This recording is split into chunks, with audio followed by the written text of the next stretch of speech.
This is Mike Cohen, and I never listen to None Taken. And just know that everything is going to be great in 2021. 2020 what, Mike? How was your 2021, Alan? Was it great? I would say that wasn't a very accurate prediction. I don't know. No? It was probably better than 2020, I guess.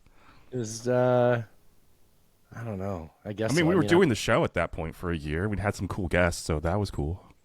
There's that. Cool. Yes, yeah, it was better. I think that was the year where everybody said they had summer plans, and then Omicron showed up, or Delta variant, or whichever. Yeah. Ooh, Delta variant. I haven't thought about that for a while. Dude, it's coming up on 5 years, man. Yeah. Yeah. Well, it lasted so long. It's not like it was really 5 years ago. Anyway. Yeah. No, 2 weeks, dude. 2 weeks to turn down the curve. Yeah. Bend the curve. Turn down the curve. Yeah. 2 weeks. Yep.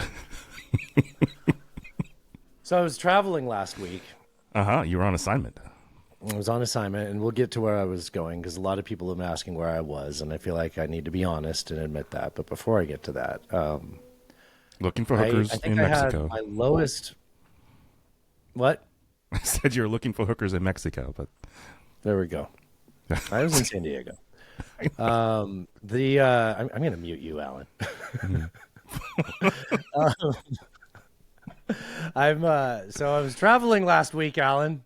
yes, do tell. Right. And I was sitting in the airport, and I was thinking about something recently that Thrash had sent me, where I think the Washington Post, did a deep dive into how Mossad was able to get those pagers delivered to Hezbollah without Hezbollah noticing that they had explosives in them. Mm-hmm. They talked about how they had like the explosives contained inside the battery, and then like a circuit to have the fuse contact the explosive, something like that. And the ways that they had tested it was by putting it through airport security detectors. And then I was sitting there realizing that I was in an airport and I was about to get on a plane. Yeah. And that everyone around me could have easily have just done this. And I just wonder if it was worth killing a bunch of mid-level Hezbollah operators to teach the terrorists that they could use that method to smuggle bombs onto the airplanes now, instead of our water bottles or our sandals or my belt or whatever the fuck I have to take off just to make people feel like they're safe. Airlines are going to start banning walkie-talkies and pagers on flights. There's no reason why they wouldn't do it with a phone, but yeah. That's true. Yeah. So you think it was worth it? Do you think it was worth it? I don't think it was worth it. I don't think it was worth it either. It was a cool opera, though. It was pretty. It was pretty cool. I mean, that was like video game shit. Maybe the reason I was so testy with Alan a minute ago is because I wanted to tell the truth about where I was, and I've got a big reveal, and he was trying to give it away. I think it's been almost like 6 months or so since we found a new character on the internet, and we debuted her here. And I think she was I think universally liked, but not, it's a bit of an acquired taste, I'll say so. I just treat it like a Band-Aid. Here, I'll let her tell you, okay, Alan? I'll let her tell you, and then we'll start the damn show. Hallelujah, I found myself a boyfriend. Someone that cares about me. To go and do things for me. That's good. It's better than just laying up and having sex all the dang time. Y'all let me in this damn house. Should we hit record? Yeah, 1, 2, 3. All right, you ready? I am ready. Are you recording? Yes. All right, well, you want to start a show? Let's start a show. That podcast is filling your head with garbage. No offense taken there. Well, it sounds like none taken.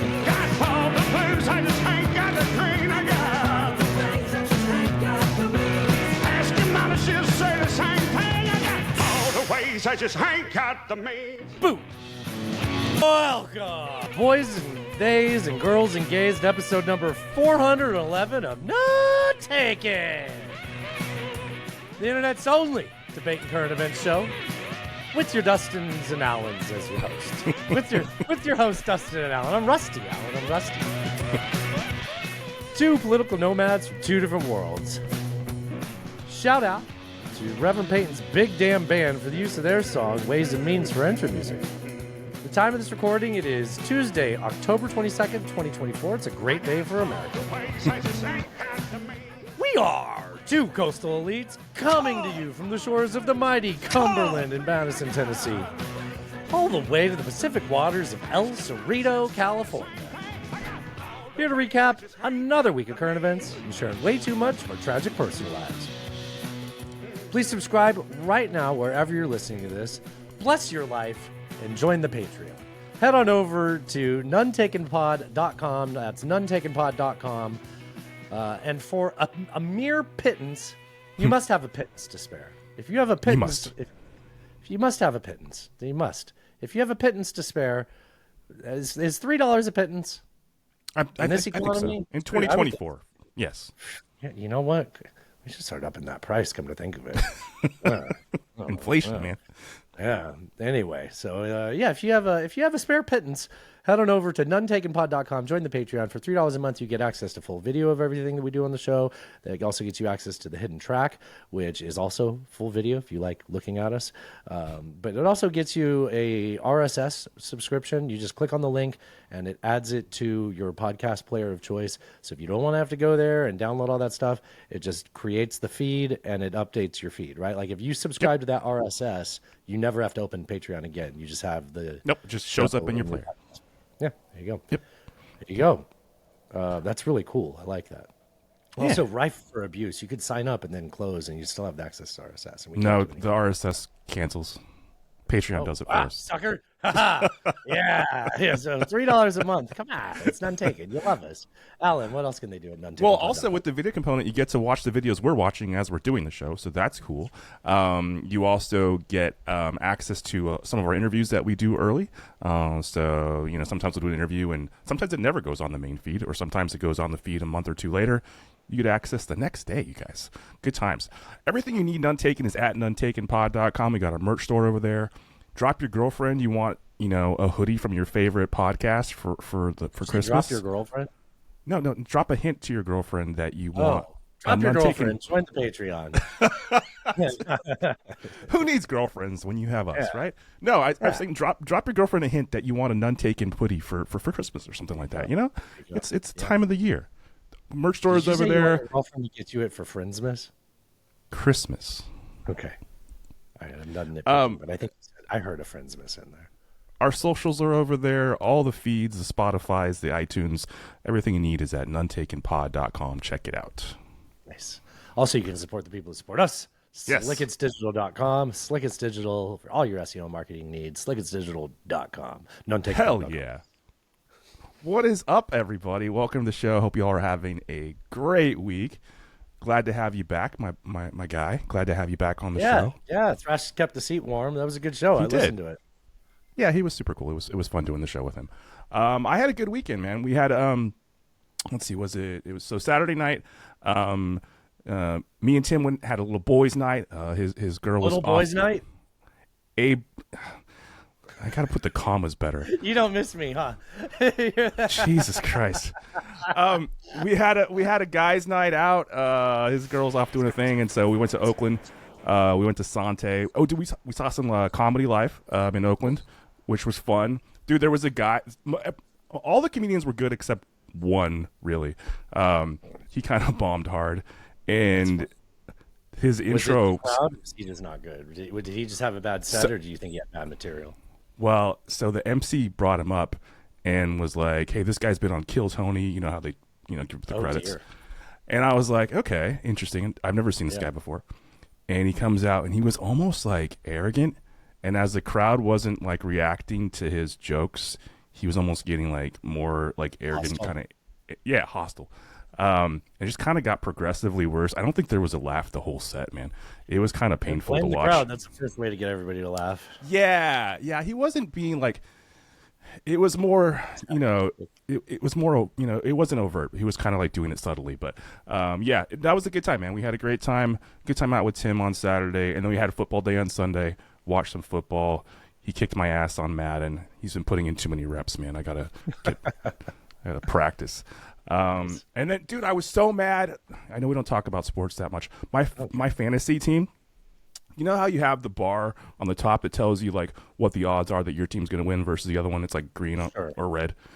It was like 98% chance I was going to win this week, and I lost on Monday night. I was like, "What the, dude? It's like I by like 2 points, dude." I'm Does it swearing make my you fans like watching the NFL more or less? less. I think my fantasy team is See, cursed. that's why I don't stopped know. doing it. It took away from my enjoyment of the game. Yeah. Yeah, I don't know. I might quit after this year. I'm doing it more for my brother than me, but I don't know. We'll see. Yeah. The things we How do about for you, man? You had a great time in San Diego. Well, speaking of things we do for family, so Natasha's mom her parents had their Spirits Festival, San Diego Spirits Festival, once a year, and they flew us out, and so we flew out on Thursday and came back yesterday. Dude, coming back with the time change, it just takes your whole day out of you. It just fucking sucks. But yeah, but flying out there, it's great. You get an extra day, so I guess it all washes out, right? So we leave. Our flight took off at like 6:40, like super early. So we're sitting at the airport. Got through security. It took longer to get through security than it ever has at Nashville Airport. It's normally a breeze.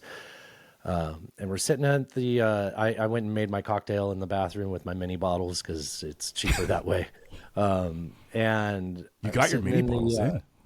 Yeah, you can bring your mini bottles in. I realized that you can bring mini bottles in. You just can't be opening them on the plane, and that's yeah. That's a life hack. So I get 4 mini bottles, and then I do 2 on the way there, and then I buy a drink from them, and I'm usually good.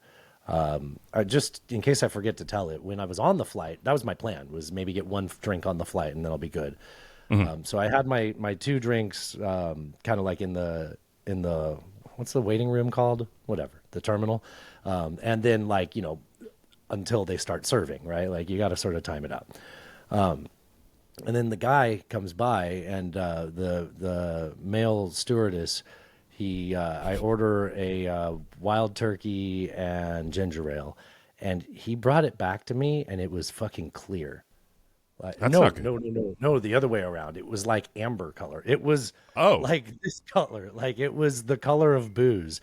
I was like, there's ginger ale, right? He's like, yeah. And then he comes back and he like, to my arm, he's like, is that too strong? And I was like, no, thank you. Thank you. And then without asking, he brought me another one. I'm certain the first one was a triple. Like it wasn't a double. Like it was stronger than a double. Dude, it was so much. And then I was drunk. And I didn't want to be drunk because I was doing good with not getting scared of the plane. But then we landed and I was drunk. But I'm getting ahead of myself. When we were still in the terminal. You texted me, by the way, when you landed, and you were like, dude, I had too many whiskeys. Natasha's mad. Natasha was mad. I was, yeah. And then she said my breath smelled like garlic. And I was like, well, they gave us those like in-flight things, and you told me to eat something because I was drunk. So now it smells like garlic. Sorry. Yeah, it was a whole thing. Anyway, while we were sitting on the at the terminal, I looked out into like the little like the terminal is kind of like a courtyard down where the planes hang out, right? Yeah, sure. Like look across from one terminal to the next. In the center of it, right next to a plane, there's a plume of black smoke coming up from the backside of a plane. And I go over to the window to take a picture of it because I thought that was kind of funny. And an airport employee came up to me. She said, "Don't worry, it's not the plane; it's the fuel truck next to it." I'm like, "Oh, that's the fuel truck on fire." So that delayed our plane boarding and or taking off. Also, Don't on the worry, way it's just home, a bomb. Yeah. yeah, it's just it's just a pager. But so on the way back, while we were sitting at the terminal in San Diego, like 5 minutes before our plane was gonna board, they did like an overhead thing saying, flight attendants, whatever they say, close the doors. So they like went through the terminal and then they walked security, like was running through the terminal, making sure all the doors were closed. And then afterwards they were like, don't worry about it. There was a security breach, but we're good now. It's like, okay. Yeah, I'm not worried about it. I didn't worry about it. I did have 2 eventful things of note in San Diego worth talking about. Of course, I had my In-N-Out, and I had plenty of fish tacos and other forms of Mexican food. That's basically all I ate, and sushi. Nice. On the subject of food, hot dogs. So Natasha, her sister had a baby, so it's like, any chance she could get, Natasha was spending time with the baby. They went and picked up breakfast, and I was watching college football for a moment because for about a minute and a half, Oklahoma was in the game, and then it immediately was over. But in that time period, I'm getting ready in the hotel room. We were trying to get moved to a different room, and the hotel had called and said, we can move you to this room, but it's not the one that you wanted. And I texted Natasha. She said, no, we'll wait. So I had to get up. I was like, can you just tell them when you walk back in from getting food? She's like, no, my hands are going to be full. I'm like, I don't know what that matters. So I get off the bed and I walk up to the phone is up next to the TV for some reason. It's not next to the nightstand. It's not on the nightstand.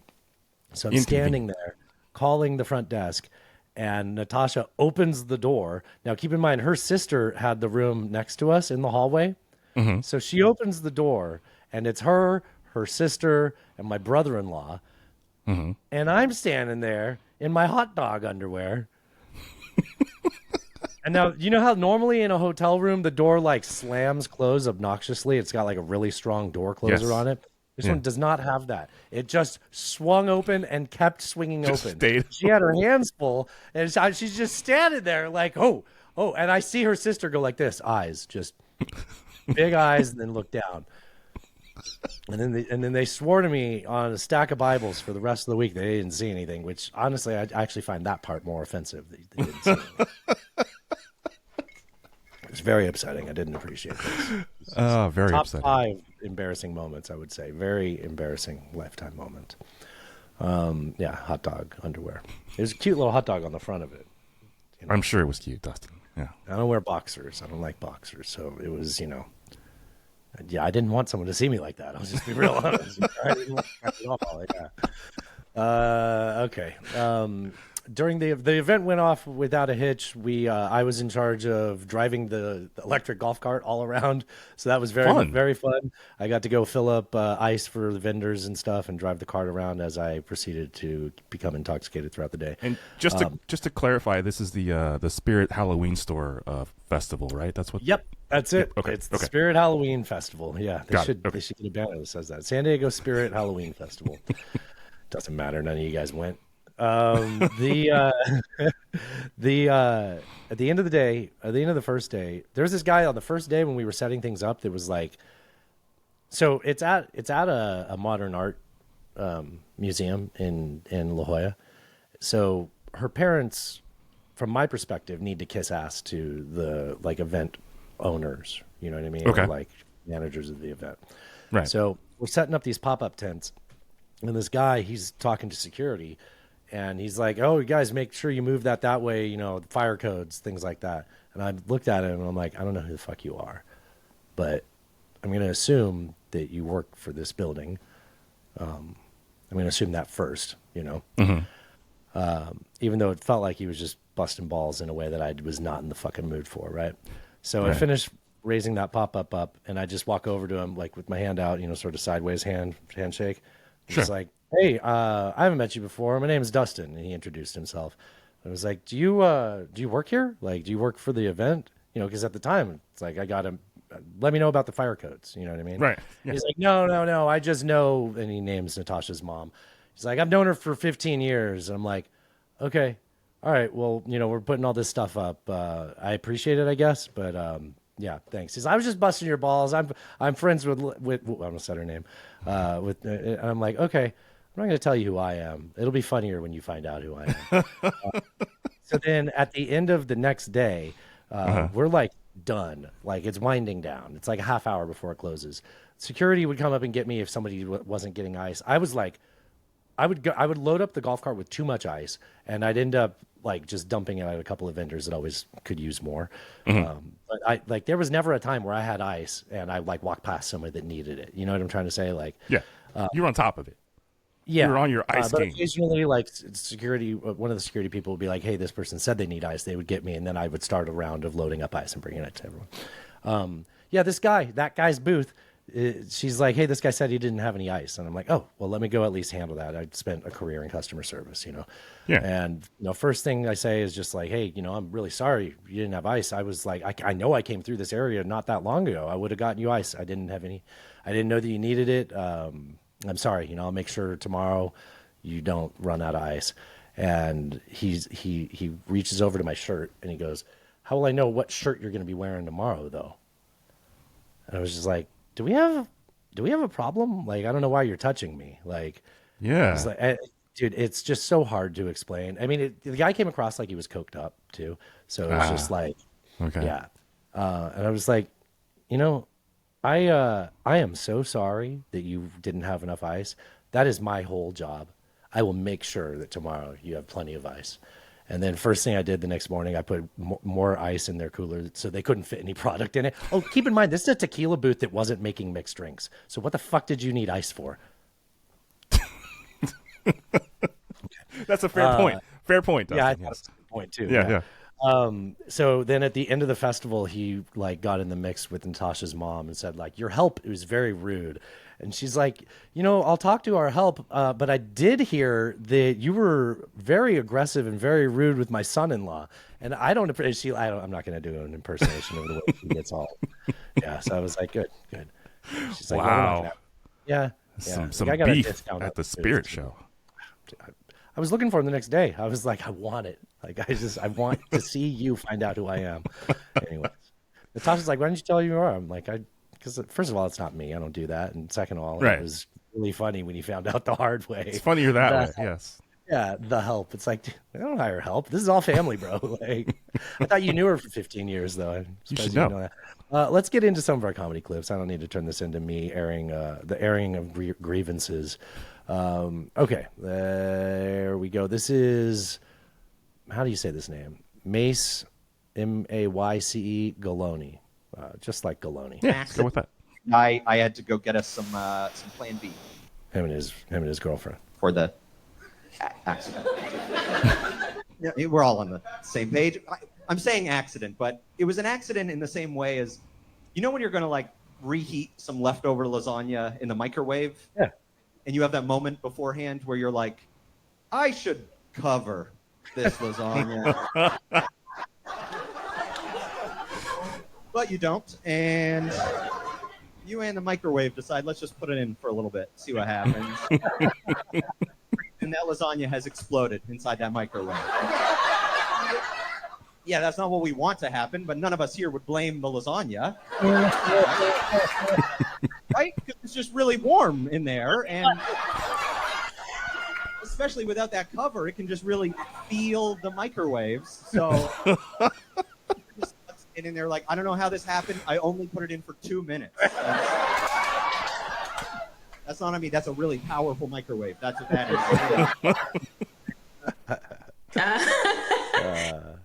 I thought that was pretty good. Way sent that. That was one in. pretty That was a great one, Way. Yeah. It's always sexual with Way. Way's always sending in the dirty jokes. That was a good one. Max sent one. Max, our resident Jew.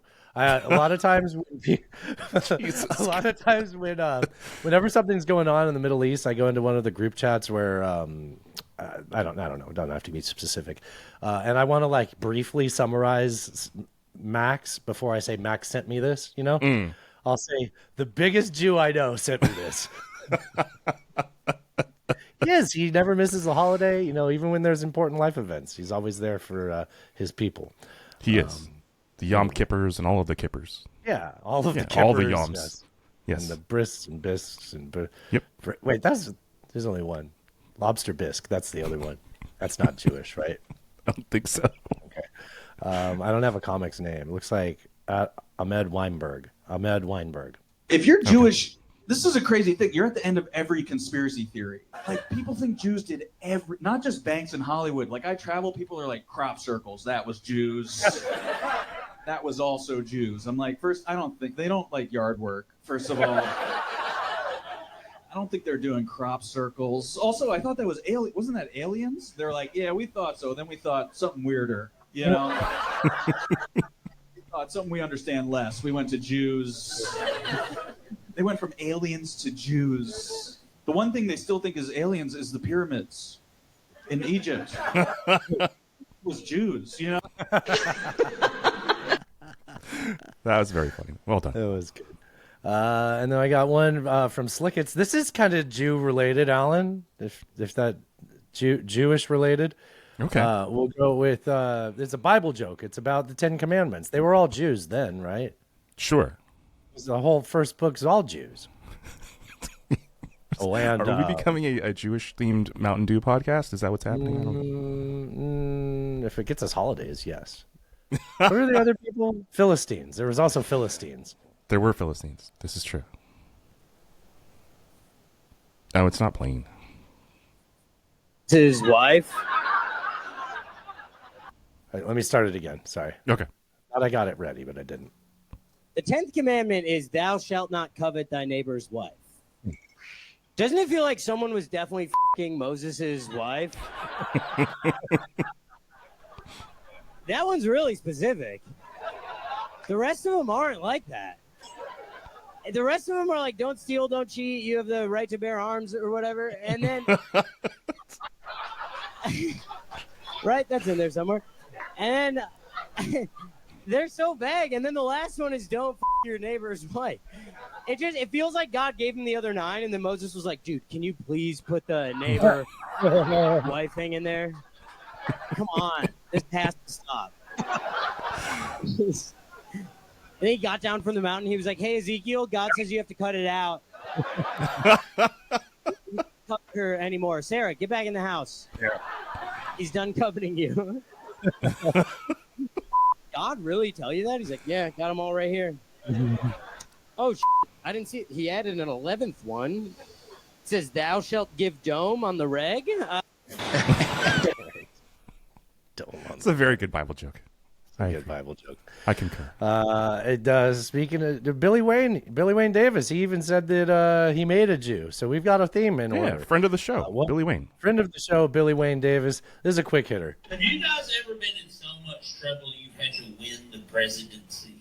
I didn't mean to hit the long. That was it. That's it for comedy corner. Let's head over to our how about that segment. I have a Cody Tucker clip that I was grateful to see that you did not share on the big show or on the Friday show last week. This is Cody Tucker talking about the Yucatan. I think Thrash sent me this, but my brother did too. I'm going to give my brother credit because I don't know why. He doesn't deserve it, but I love him.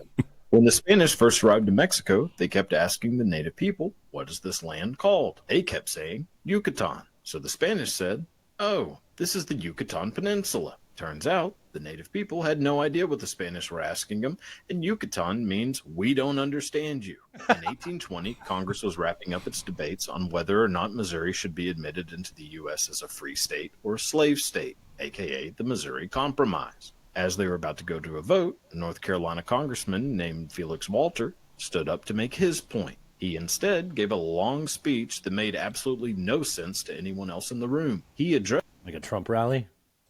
This people he represented in Buncombe, North Carolina. From then on, Buncombe became a slang word for nonsense. And if someone proved that what was being said was in fact nonsense, it was being debunked. So that one seemed too good to be true. I was like, I was like, the word bunk has to be older than that. It's not.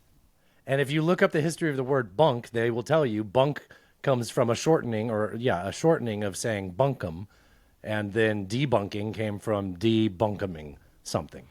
Like that was legit. That was 100% real. I mean, it's Cody, so I mean, I trusted him. But I will say that we did play that clip on the hidden track last week. So our bestest listeners, if you are, our Patreon members, you did hear that clip already. I was in the plane. I was at the airport. So busy. I was so busy. So busy. But if you guys haven't subscribed to the Patreon, go over to nuntakenpod.com. Go out and buy it. It's great. We did a hidden track for you even when Dustin was on assignment. That's how much we love you. And if you don't want to listen to it and you still want to support us anyways, go to nuntakenpod.com, subscribe, and just send your cash. Me, money needing a lot now. There, we got them all in there. I got exposing influence operations. This is another how about that. I think this was one of the earliest notes I put into the sheet, so I don't really remember much more about this. I think we'll just play this and get it going. And should we not expose these operations? And the answer this is a funny one. This is just a funny one. Okay. All right, let's well, all right, did you listen to this lawfare about the doppelganger disinformation operation that Russia's been doing for years now? I don't think I did it that one. No. So they're like tertiary episodes are very boring. And I find myself listening to them the whole way through and not feeling like I learned a single thing. I skip a lot. Yeah, like their interviews sometimes just they're not exciting or something. I don't know. Like there's just Well, I mean they're law nerds, so I mean sometimes it's going to be law nerd shit, and that's not going to be all that I entertaining. feel like I have an appreciation for that. I feel like it's within my bandwidth, and I still am like, well, I don't know what the fuck you guys just talked about. I mean, this was an hour and 3 minutes long.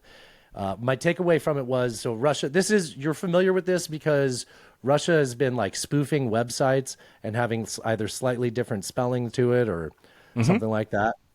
Since like 2016, right? Yeah, they've been doing this for a while, and that's called the doppelgang, right? That makes sense. It's called that, right? Sure. And a lot of their concern on the show was two different things. One was initially they thought that their point was to get stories out and have news reporters report them.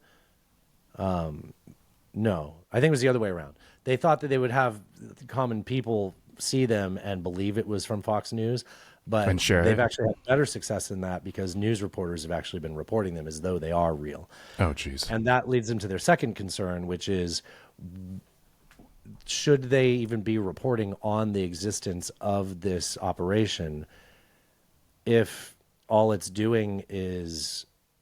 What they've found is the people that are running it in Russia are using people reporting on their success as their, like, that's how they go get more funding. So when like people in the West report that these hacks have happened or that these spoofed web pages are getting traffic, they then go to the Kremlin. Okay, new recording. They go to the Kremlin. Changes in your device. Something changed on my device. I got a new recording. Well, I don't know. What? I just am really not looking forward to how that's going to fuck up the way the recording is going to look at the end, but we'll figure it all out. We still have the audio going on the other side, right? Okay. So they go to the Kremlin and say, like, look, the Americans bought it. Give us more money. Mia money now, please. Yeah. So okay. The guest was talking about whether they should expose those or not. Oh, I see. Yeah, it's a conundrum. You can say it louder, dude. Yeah, I understand. It's a conundrum. So, I mean, it's because essentially you're giving them gas by doing that. I hit play. Ready? Expose these operations. And the answer is, yeah, we should expose these operations. There's no question about it. I mean, I literally wrote a book about that kind of thing. I occasionally dabbled in exposing myself. And okay. That was worth it. Yeah. That was worth it. It was really cool, though, that we got interrupted by our software. So that was really cool. Really having a great time with our technology the last 2 weeks. Let's see. What else do I have? I have Eats corn. Well, I was going to skip it, but now I'll play it. This is just maybe a potential audio drop to live in the sheet. This is sent in by Bob Ferguson. Bobby Ferg, as I like to call him.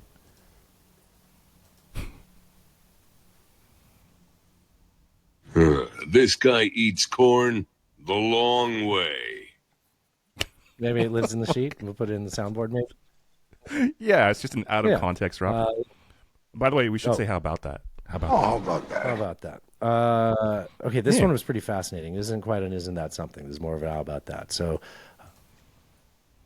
guys, I had a bad feeling about these AI smart glasses, and now we know why. I've been wondering, is this new tech safe? But 2 Harvard students are proving that the answer is no. They created software that can reveal your personal info down to your home address and phone number just by looking at this you. is gonna fucking blow your mind, dude. Like, they're gonna show you conversations that these people are having with people through their lenses. So they're gonna show you the screen from the lenses. But these are like non-staged conversations they're walking up to people on the street and having. How creepy this is. Put the glasses on, then as you walk by people, the glasses will detect when somebody's face is in frame. This photo is used to analyze them, and after a few seconds, their personal information pops up on your phone. Cambridge Community Foundation. So on his phone, he saw that the person they had just looked at worked for Cambridge Community Center. Oh, hi, ma'am. Wait, are you Betsy? Oh, okay. I think I met you through like the Cambridge Community Foundation, right? Yeah. It's great to meet you. I'm Kane. Oh wait. Do you happen to be the person working on like minority stuff for like Muslims in India at all or something? Yeah. Really? Yeah. Are you Kashif? Yes. Oh, I've read your work before. It's super cool. The potential for abuse here is astronomical, from stalking to grooming to abduction. And guess what? Every bit of this is legal. A cybersecurity expert shared this as a warning shot that is heard around the world. Smart glasses are being pumped out by companies like Meta and Snapchat. Do we trust these companies to prioritize safety when they... Heard enough of her. That's fucking wild, dude. I mean, but I would say that for it to be able to access that means that data has to be public. Yeah, but you don't normally get it when you just walk by someone. Like, you don't get to. So, I mean, this is the ability. I mean, okay, let's say those Sikhs you were talking about on the Friday show with young Thrash Lad, that, you know, somebody that's out Sikh hunting could just, you know, have the glasses on, get the confirmation that that's him. Like, yeah. Jeez. Or... Yeah, the potential for that to be really bad is really... Well, let's get into our... Isn't that something? There's so many ways that could be bad. Yeah. We are now in the Isn't That Something segment, though, so no more about those glasses. This was, I think, the biggest news of today. Oh, that's cool. It doesn't exist anymore. Fucking... Did you see, while I tried to search for this, did you see the news story today about the leaked... Iran's the leaked plan of attack... So a woman named, I don't know how to say this name, Ariane, A-R-I, let me put that back into Twitter and see if that works. Hopefully I get a video. Video killed the radio star. Not in the mood at all, dude. Okay.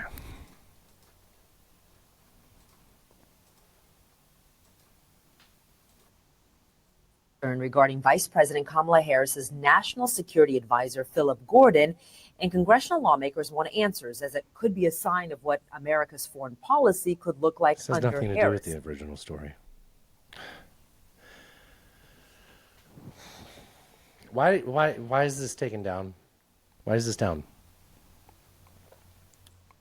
So the original story is that there were leaked plans, Israel's plans to respond to Iran's missile attack. Yeah. Right? Yeah. That's the if you story we're talk talking about. that, I'm going to try to load a video. So... When's this from?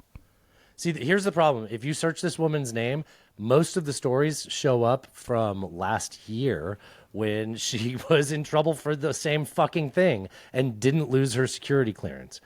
So I don't know how to say. She was in trouble for leaking stuff last year. She was a part of IEI. I forget what that stands for, but it's like an Iranian influence campaign to, you know, support Iranian interests by using mostly academics in the U.S. or people with access. Yeah, here's a clip. Hopefully this does useful something. idiots, so to speak.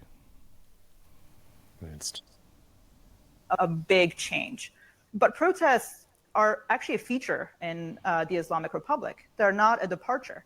They're perhaps getting more attention today, and there's social media, so you see a lot more of. There's an old video of her, really not at all what's going on today. This is falling apart, and I'm fucking pissed off, dude. Here, don't need a video about it. So, this woman is an Iranian-American scholar of political science. She's a writer and a senior policy advisor to the United States Department of Defense. So, because of that, she is a person of interest in the leak of Israel's attack plan response to Iran. This Middle East Eye, I believe, first got the leaked information on Friday, and more has come out over the last few days, trying to narrow down who it came down to. The first post that I'd seen was from Tesseron. They had named someone in the DOD, being clear to say that it was not that he was suspected, but it was somebody in his office, basically. And that must be the department that she consults with or is an advisor to. But like I said, a year ago, she was already caught being a spy in this IEI scandal and was allowed to keep her clearance. This was literally like it was like September of last year. I feel like, wow, I feel like this is really similar. So this is a big fucking deal, right? And appropriately so, right? I mean, this sounds like treason. I mean, feels like you're aiding an enemy. And I think we've definitely declared Iran as an enemy. Yeah, we certainly have. This also sounds exactly like what Trump did with those reporters when he was like waving the Iran attack plan around. Well, also true. I don't mean to always just jump everything to be about him, but like that seems like it's the same fucking thing. I didn't know all that angle of that story. I was aware that the plan was leaked. I hadn't really, everything I read just said the plan was leaked. They didn't really talk much about what the actual plan was. They were trying to figure out where it came from and how. Things like that. Okay. Yeah, that's I mean, if she did it on Discord, she'd be in jail right now, I guess. But, because she's... Yeah, it's weird that she's still a person of interest. I don't see more than that. I guess that's how you make headlines with these things. You had said you wanted to talk about Sinwar while we were still talking about Israel. I think that's the only thing I have about Israel on the show. What did I want to talk about? I wanted to talk about Elon Musk. You wanted to talk about Sinwar. You said, did you have anything about Sinwar? Or I said, well, you guys talked about Sinwar last week. You said there was something more about him dying. Oh, okay. So this was going around on a couple of news sites that I follow where, for whatever reason, journalists thought that maybe the killing of Sinwar might be the thing that would say, okay, now we can have a ceasefire between Israel and Gaza. And I was like, I don't know why you thought that. That was not a thing that you should have believed at any point. I liked it as Israel the wasn't idea going to stop of because this Sinwar got can killed. now prove. I mean, I think my comment when it happened, when I posted about it, was that at least we'll know what Bibi's real motives are now. But we already did. That's not like, we already knew what he's doing. We know what he's doing. This is a distraction to keep himself in power for as long as possible and not face consequences for things he's done. And so, yeah, he's going to keep the war going. There's not going to be a ceasefire because they took out Sinwar. And now Hamas is saying the new leader is going to be anonymous. They're not going to announce who he is, so that way Israel doesn't know. It's like, yeah, they're probably going to know, though. I mean, before people kept dying from being the leader. Like, what the fuck does that mean? Yeah. Hey, it'll be anonymous. Yeah. Although, I don't know if you saw some of the pictures and videos of that hospital that got hit as well in, I think, Lebanon. You're talking about like before, it was in the middle of last week. Yeah, those are pretty horrific videos. Yeah. Pretty horrific. That conflict is now, you're going to have to start over with what you said. You touched a cable and now you're on input. Appears to be normal now, and you can't change your microphone because we're in the middle of the show. I can't? What? It let me before. Dude, this is... What do you want to do? I can't change my microphone. What did you do? I don't know. I guess I tapped on my desk. I don't know. And so, it's every time it's happened before, I could change it back, but now it won't let me. Why does it? I don't know. I've changed the cables. You can avoid it happening would have been ideal. I don't know, man. Can you unplug everything and plug your microphone back in, and hopefully it just goes to the right one? Why don't you leave and come back? It also sounds better now. I'm back. Okay. I made a note, so if you want to just say what you think you were saying. I heard the word landmines. So Israel's now clearing landmines in the Golan Heights. So potentially we have like a 3-front war, maybe 4 if you count the West Bank, where you got Gaza, you got Lebanon. No, it's definitely, we're looking at a 3-front war between Gaza, Lebanon, and Iran, right? And like whether or not their Air Force can keep up with that many airstrikes and munitions can handle it, if they have enough tanks. I mean, it's not just Iran's not just right there like these other ones are too, Yeah, well, but through Syria, they could also attack from there as well. So there's a whole other front. Yeah. So yeah, it just continues to spin out of control. And if anybody, had some idea that, you know, getting Sinwar would be the end of this thing. I don't think that's anywhere near reasonable to think. Yeah, but it certainly is a relief. It was kind of like when we killed Bin Laden. We're like, at least I'm glad he's gone. Right? Yeah, trust that definitely. But it's, you know, it's not going to end the war. Yeah. Is this where you wanted to talk about Elon Musk or keep that for we'll get election? When we get to Trump, I'll talk about it. I don't have anything about like Ukraine or anything going on over there, but I don't have a sound for it, just a commentary. I listen to Anti-War Radio every morning, and it was notable to me that I would think, he's always talking about things that are escalatory, and everything is what the West is doing to make things escalatory, right? But I'm just waiting for him to say, okay, so like, follow me on this one. Putin constantly threatens nuclear war by saying if you assist Ukraine in certain ways, you are a nuclear-powered country. If you're a nuclear-powered country and you're assisting Ukraine, then now we're going to escalate and engage with our nuclear strategy. Tactical right? nukes, yeah. Which means could be using nukes, right? That's okay. And I understand that to mean if a third party that is nuclear armed gets involved, then that's when it becomes escalatory. Well, Russia has a bunch of conscripts from North Korea fighting in Ukraine right now. That sounds a lot like taking a third party that's a nuclear armed country and involving them in this. And he knows what he's fucking doing when he does that. I'm just so sick of us not just calling out bullshit on this shit and ending this. I heard you and Thrash talking about it. Obviously, them being in NATO is a non-starter. I go the other direction than you guys do. I think we should give nukes to Ukraine. I feel like I mean it. I said it a year ago as a joke. I think it would just be like, look, deal with the fact that they have them now. Deal with it. If that means you want to actually launch the first strike, you're going to be the one that goes down in history having done that. And everyone you know is going to be dead. So if that's worth it to you, I know it's odd that that's less of a non-starter than them joining NATO, but I know a lot about the whole history of NATO expansion, so that does make sense. Yeah, I mean, I guess the problem would be that there's, I don't know all the details about this, but I don't think there's any way we could get those nukes there without Russia knowing they were going there. Maybe there's ways. I don't know. But that seems like that's escalatory in itself, and then, then Russia would be like, well, you're doing this, so we're going to do that. I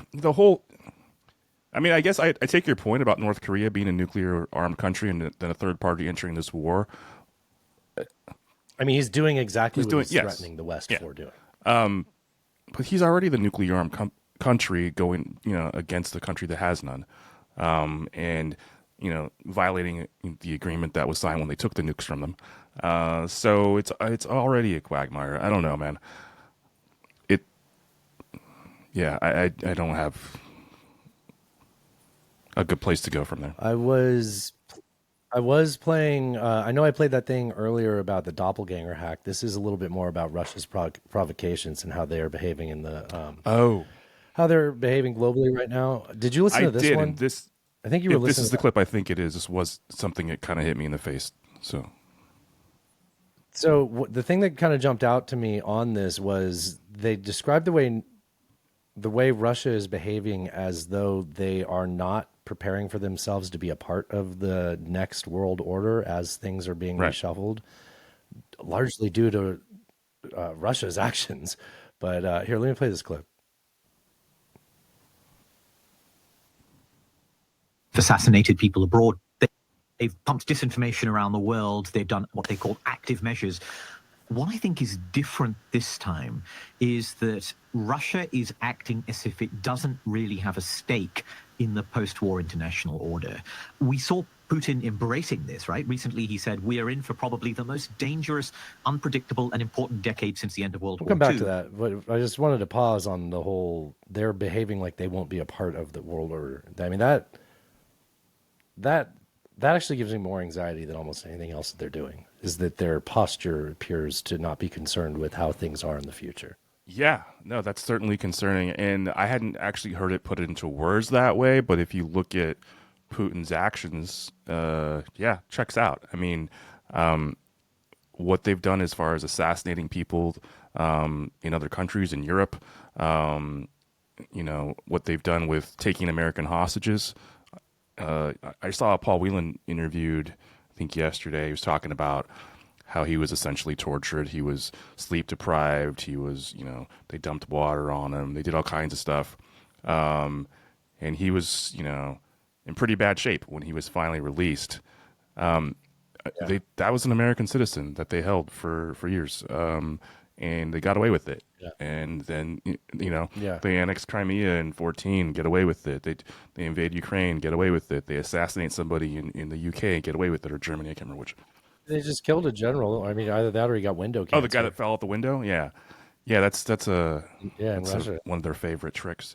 Yeah, I mean, that whole episode is just about how any such case. It's just about how the GRU is sort of playing without any rules. They're just everything goes, including not kinetically, but also other ways, cyber as well. We just talked about what they were trying to do with the election interference. They are. I mean, if you look at it just rationally, they are acting as if there is no tomorrow, and that's a very scary thing to think about when you're talking about a nuclear-armed country with an authoritarian dictator that can essentially do whatever he wants. There's nothing stopping him. And that's going to have a succession crisis whenever Yes. he's gone. Let me play the rest of this clip.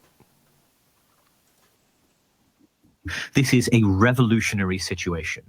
And I think that's what makes this so different and, frankly speaking, so dangerous. The red lines crossed so far, the assassination plots, the sabotage, the arson, I think that these are only the beginning of what is going to be a much more intense campaign in the months ahead.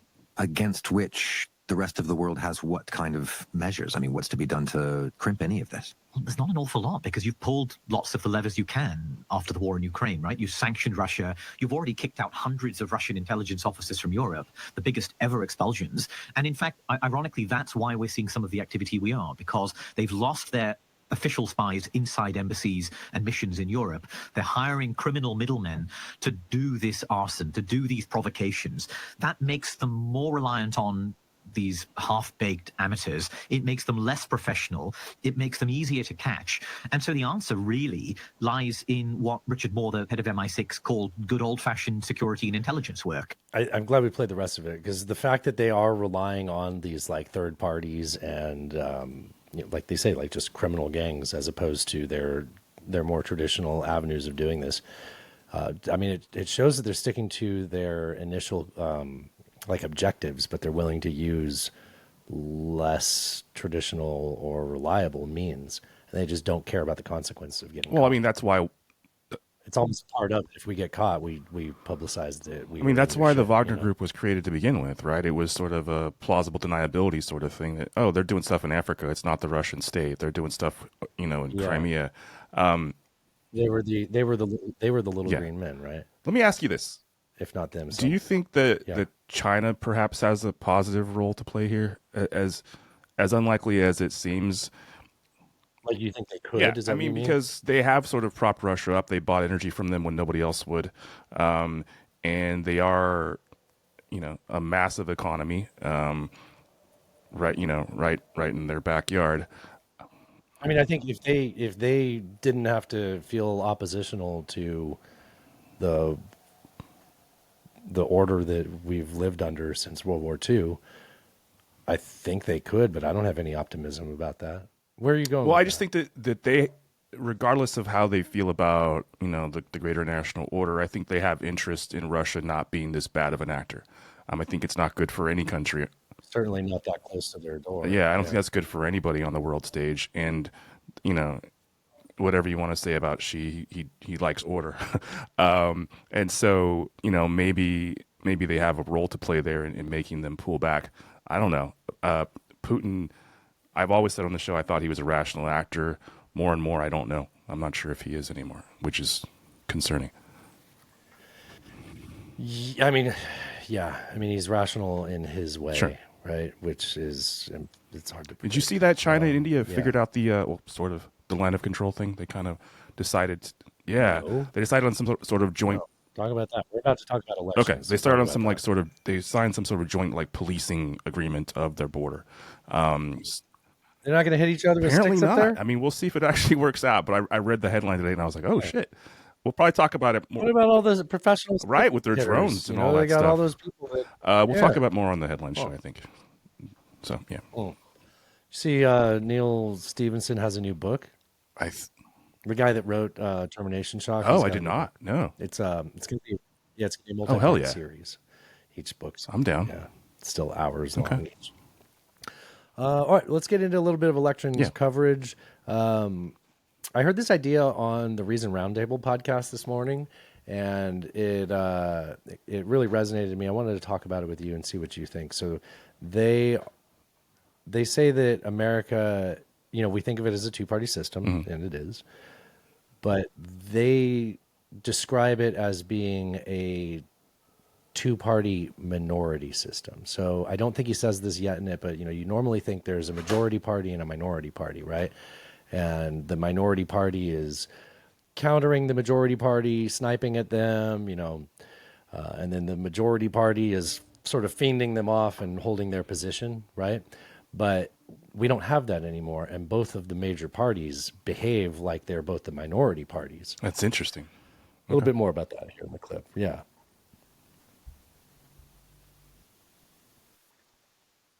To tear down the other team. There's a very good report out from the American Enterprise Institute from two scholars there, Yuval Levin and Roy Teixeira. I hope I'm pronouncing that sort of correctly. Slade, if I'm Teixeira, sorry. That argues that we are living in an unusual moment of American politics in which there is no real majority party. Instead, we have a two minority party system. And what we've historically had, they argue, is a system where typically you have a majority party whose main job is to manage a complex coalition. If you're a majority party, you're going to have a big, messy coalition, and your job is basically just to hold it together. But you do that by offering them stuff and by sort of maintaining a vision for what the country should be. And then the minority party tries to break in by poking holes in your theory of the case, by saying your vision for the country is bad. Well, now what we have are two minority parties that don't have a vision for the country. They just have an argument that the other side is bad. And that affects elections. That affects, you see that the last several elections with Donald Trump in particular have just been votes about which side you hate more. But that also affects governance. In particular, it affects Congress, because Congress isn't willing to actually go ahead and do stuff and to cut bipartisan deals. The parties themselves are in some ways quite timid about what they are proposing, because they don't view their job as to lead. They view their job as to undercut the other side. And that creates this just intensely negative politics, a politics that isn't about a big idea for what we should do and what America should be and what American government should be doing and should be for. So we just have this really sort of ugly situation. It also means that no party can pull ahead. And that's why we have this very close presidential race and a very uncertain election coming up. I think there's a little bit more because they're going to ask Nick Gillespie something, but I also may have just kept the clip recording for way too long. Do you have any thoughts on that? I would argue that is not a Trump phenomenon. That's been the case for way longer than that. I would say, I mean, what was Gore? Who was the minority in the Gore-Bush contest? I don't know. Or the majority. No. To me, it sounds like what they're describing is a parliamentary process, like you'd see, and like the reason Bibi had to pull all those right wingers into his coalition is the only way he could form a government. I don't know if that's what we've seen in America. Obviously, it's gotten worse. So I would say the early 2000s, the dominant party was the GOP, the Republicans. Prior to that, during the 90s, for the middle 90s, it was up until like 98. It was with Clinton. It was the Democrats. It was the Democrats. Yeah. But there was an ebb towards the GOP, and that's what led to Republicans not winning but taking the 2000 election. And then we definitely lived under them being the majority party. I mean, I felt like backing anything that was a Democrat in the early 2000s still felt somewhat punk rock, like stick it to the man shit. And then I'd say like maybe Obama's second term, it was like entrenched. The Democrats are the dominant party. And then Trump won. And I'd say ever since then, both parties, all they do is snipe at each other to try to tear each other down, crabs in a pot, basically. I would definitely agree with that last statement for sure. Yeah, absolutely. Yeah, there is no... There is no bipartisanship, or very, very little. It's just, And there's no coalition building, really, right? Like, yeah. Here, let me play the rest of this.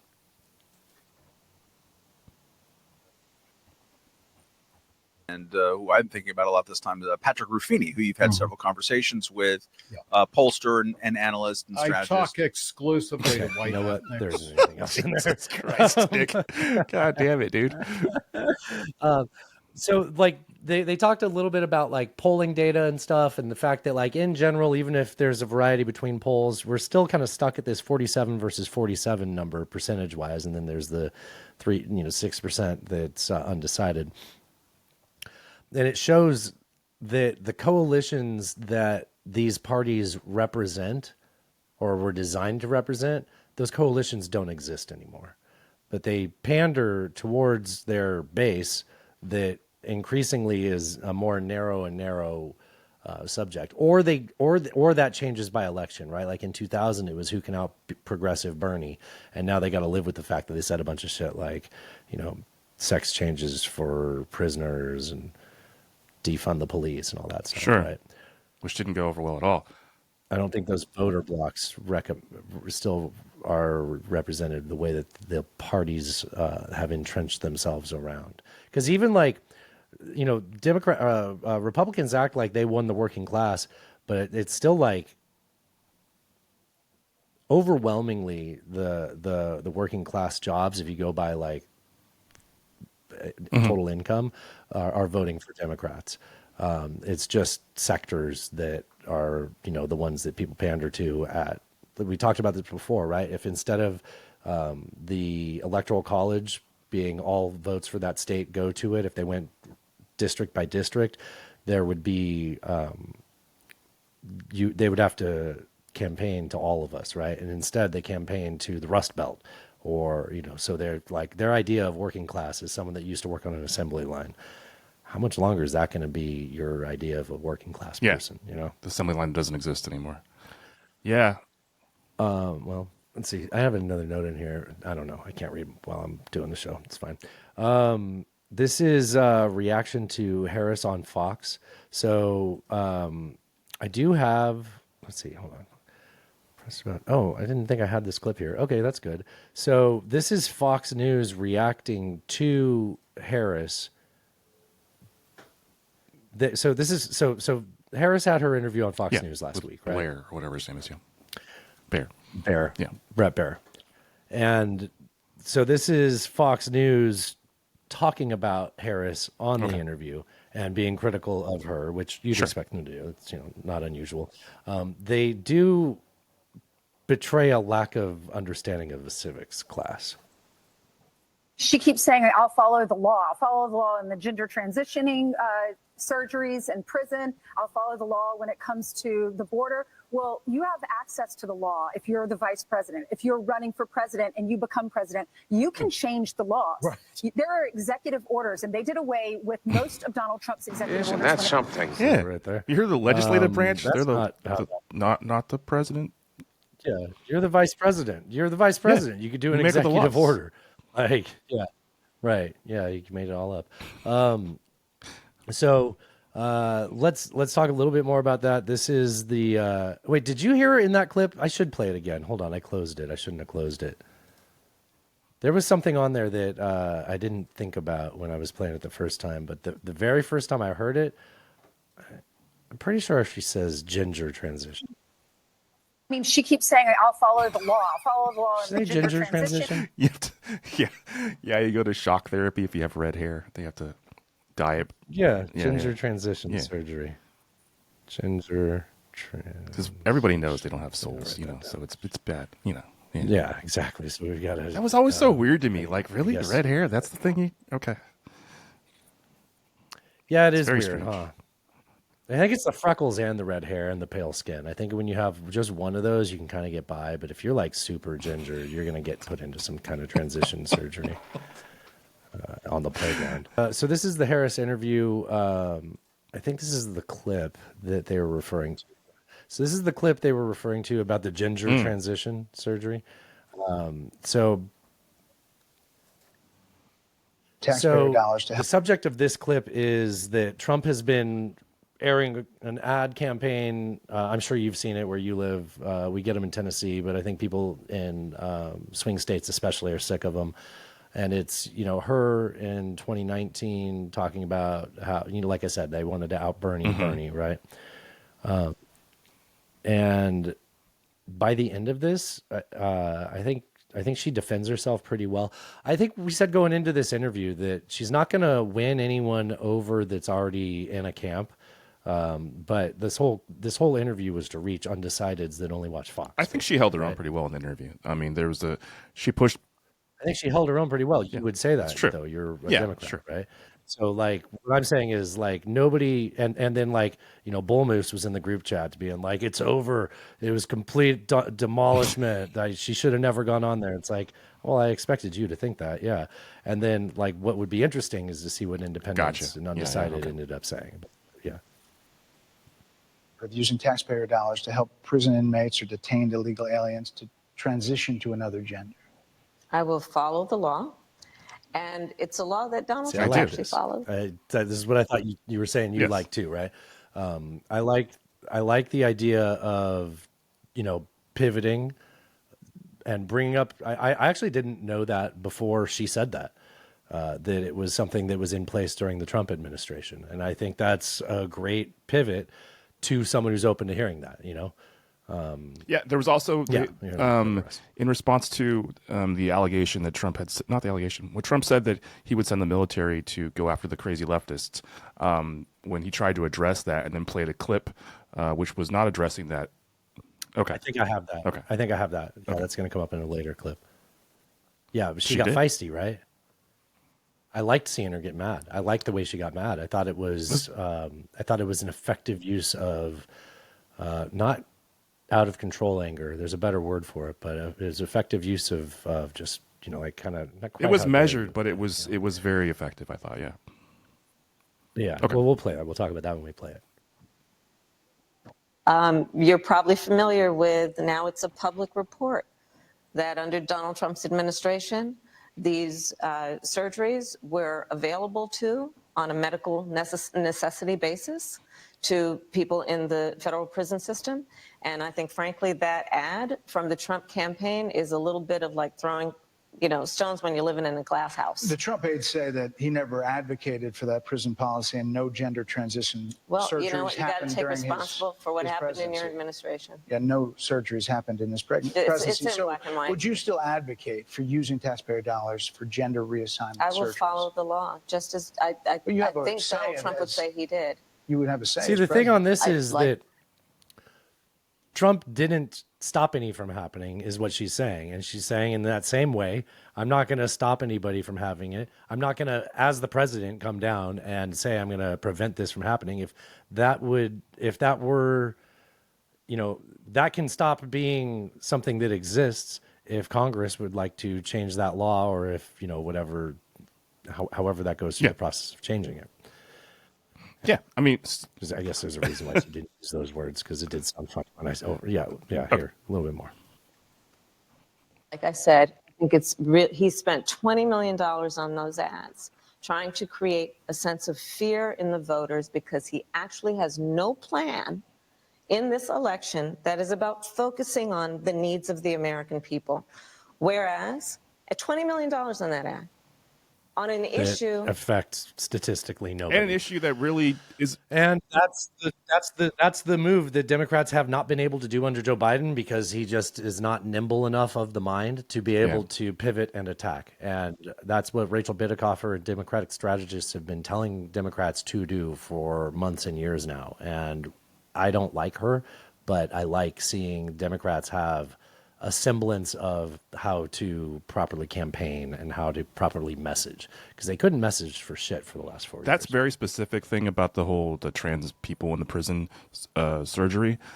I listened to that show you sent me, the Somebody's Gotta Win, where the journalist interviewed her mother, who was an undecided voter in North Carolina, and she spoke specifically about that being something that bothered her and kind of pushed her away from Kamala.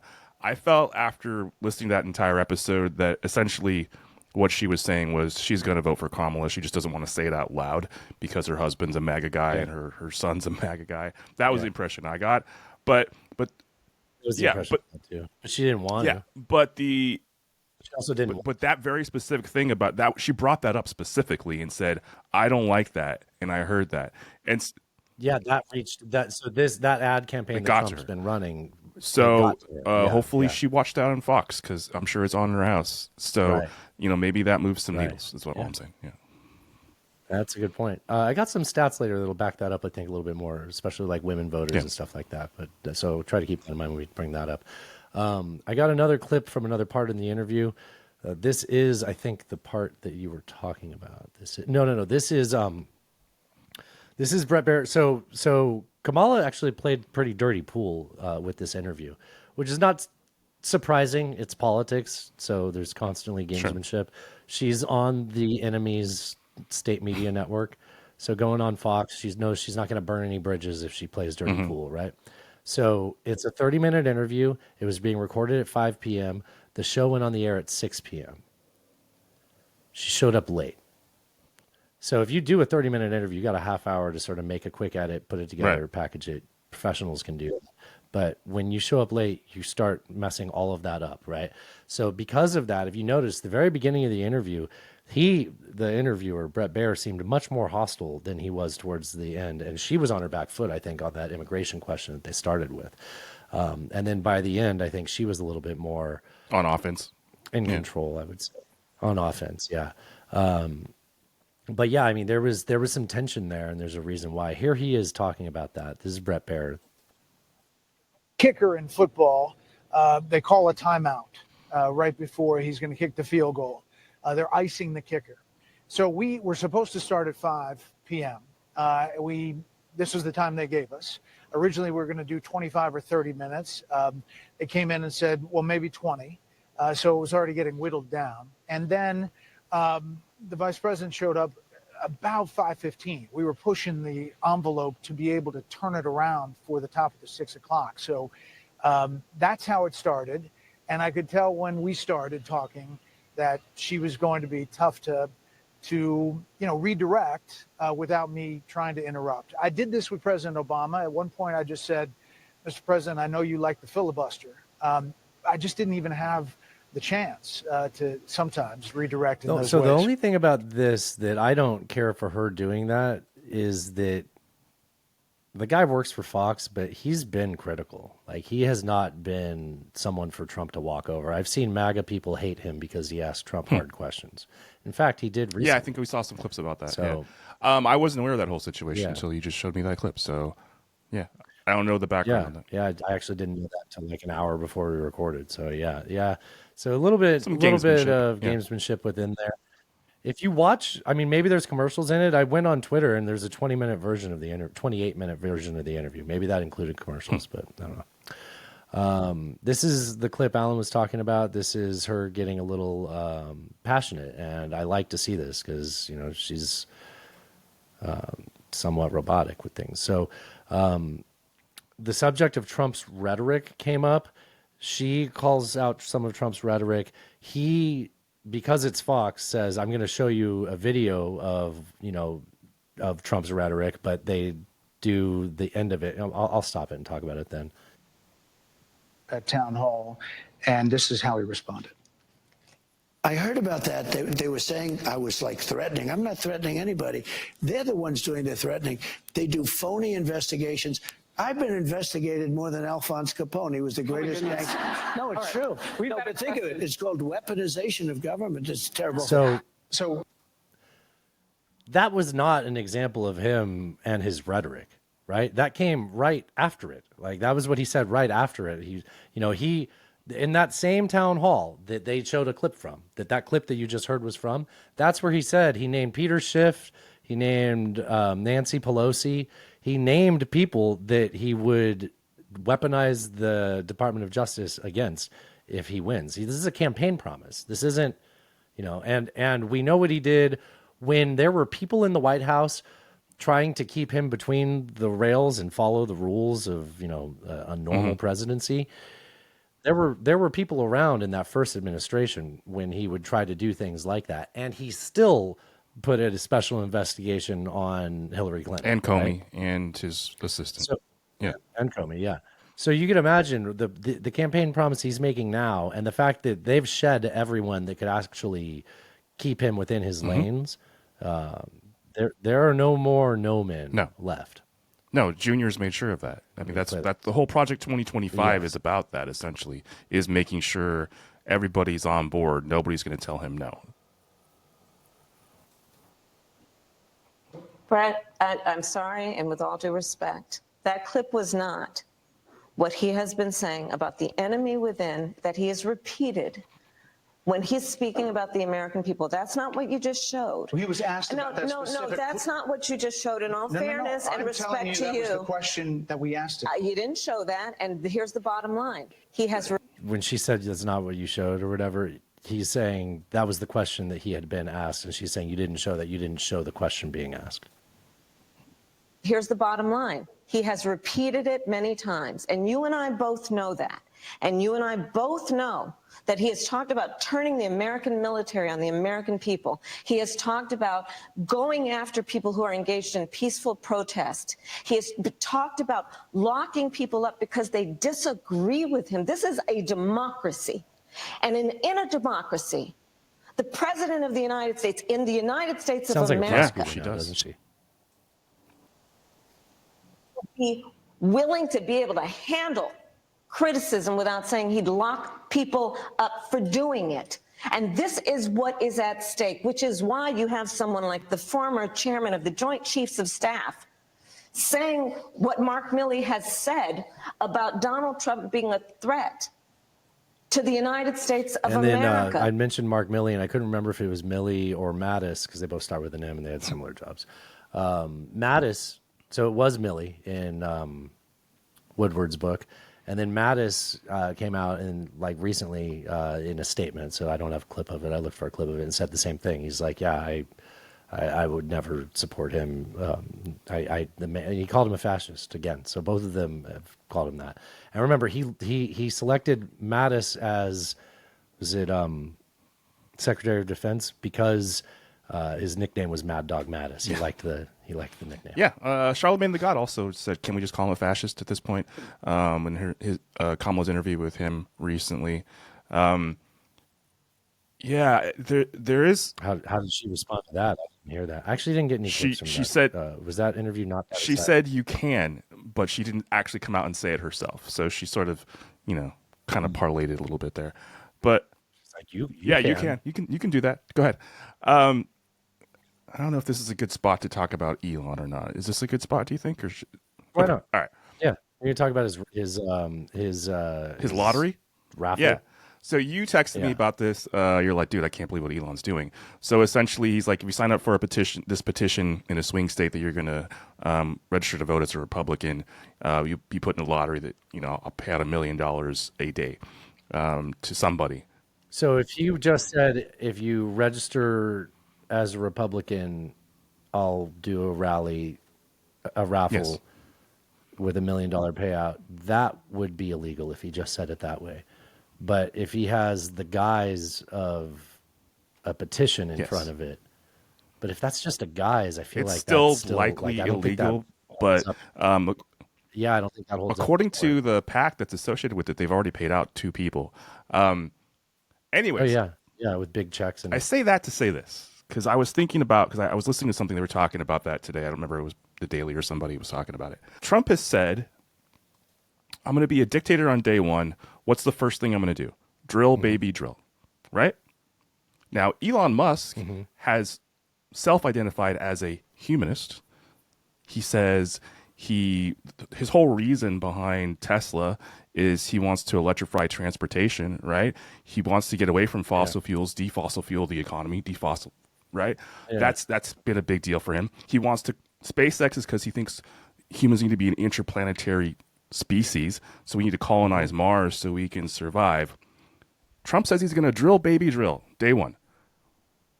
So what? That seems to go against the electrified car Right. guy, huh? And you got this guy. I feel like electric cars are really low on his concern. You got this guy jumping up and down at a think that's- Trump rally saying he's dark MAGA. Sort of jumping. He was It a was a hop. Saying now he's got this $1 million raffle. And so the question is why? And I think the answer is because he knows he can buy Trump.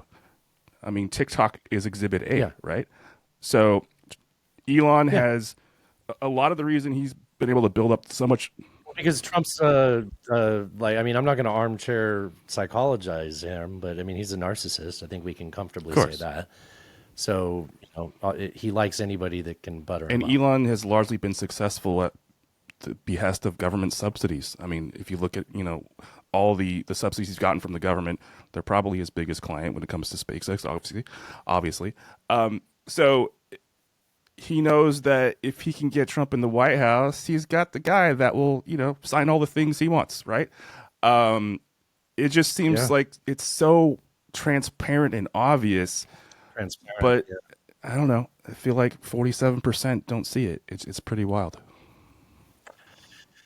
Yeah, it is pretty wild to think that like literally half of the country is fine with just a total crazy He's bought and person. paid for it. Half the country went cold. Yeah. Yeah. Along that same subject, here is this is Bob Woodward going to be talking. So this is Bob Woodward on a podcast with those cool headphones. And I think he's talking to Tim Miller, so get ready for obnoxiousness. But they're talking about the subject that Dan Coates, Trump's former director of national security, suggested to Bob Woodward that he thinks Trump is being blackmailed by Putin. And I discussed this several months ago. He said, is this blackmail? In other words, is Trump being blackmailed? I mean, that is, I don't think that has really sunk in for the public yet, that his own director of national intelligence suspects he might be getting blackmailed. It's not a Democrat. This is not some crazy liberal commentator. Even worse, It's his Alan, own he's a director of rhino. national intelligence that suspects that. Yes, and one of the very important elements in all of this is to understand how good our intelligence is. As I report in the book, at one point, the United States has a human source in the Kremlin that the electronic and technical intelligence, it's much greater. So when they get into seeing war plans, it's not something that's just partial. It's a complete It would have been laydown. cool if we had good intelligence in like 2003. That would have been a time where I would have rather have had the intelligence you're describing. Also good to know that even You can understand if I'm a little suspicious of his praise. Of also good to know that Bob Woodward also occasionally has internet technical difficulties. I liked it. So I don't know. I guess I didn't hear about that, about having a human source inside the Kremlin. I hadn't heard that either. So that's how we knew all that stuff as the war was approaching, and we were like, we can't say why we know this, but we. That feel actually confident makes this a lot of is happening sense. on this Yeah. date. This one's about Trump not handling. He's a loser. This is a little bit of armchair psychology. I'm going to take us into a little bit of this, and then we'll go to half. So this and a couple more clips, sort of on the subject. I'm just trying to pause this. I can't pause threads, motherfucker. All right. Well, this will be a real joy. We'll just play this clip all the way through with no interruption.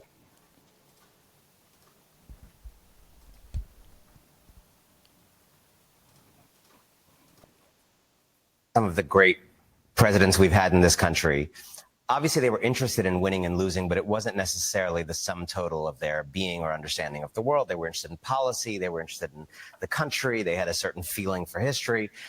I think Donald Trump is someone so small, so limited in a way that winning and losing is really the only thing he understands. There's this kind of thing that his father supposedly said to him. There's two kinds of people in the world, killers and losers, killer being a good thing in this moral landscape.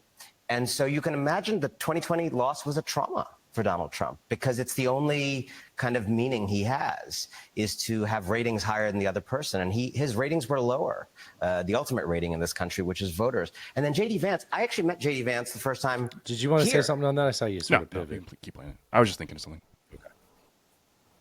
And then J.D. Vance, I actually met J.D. Vance the first time here.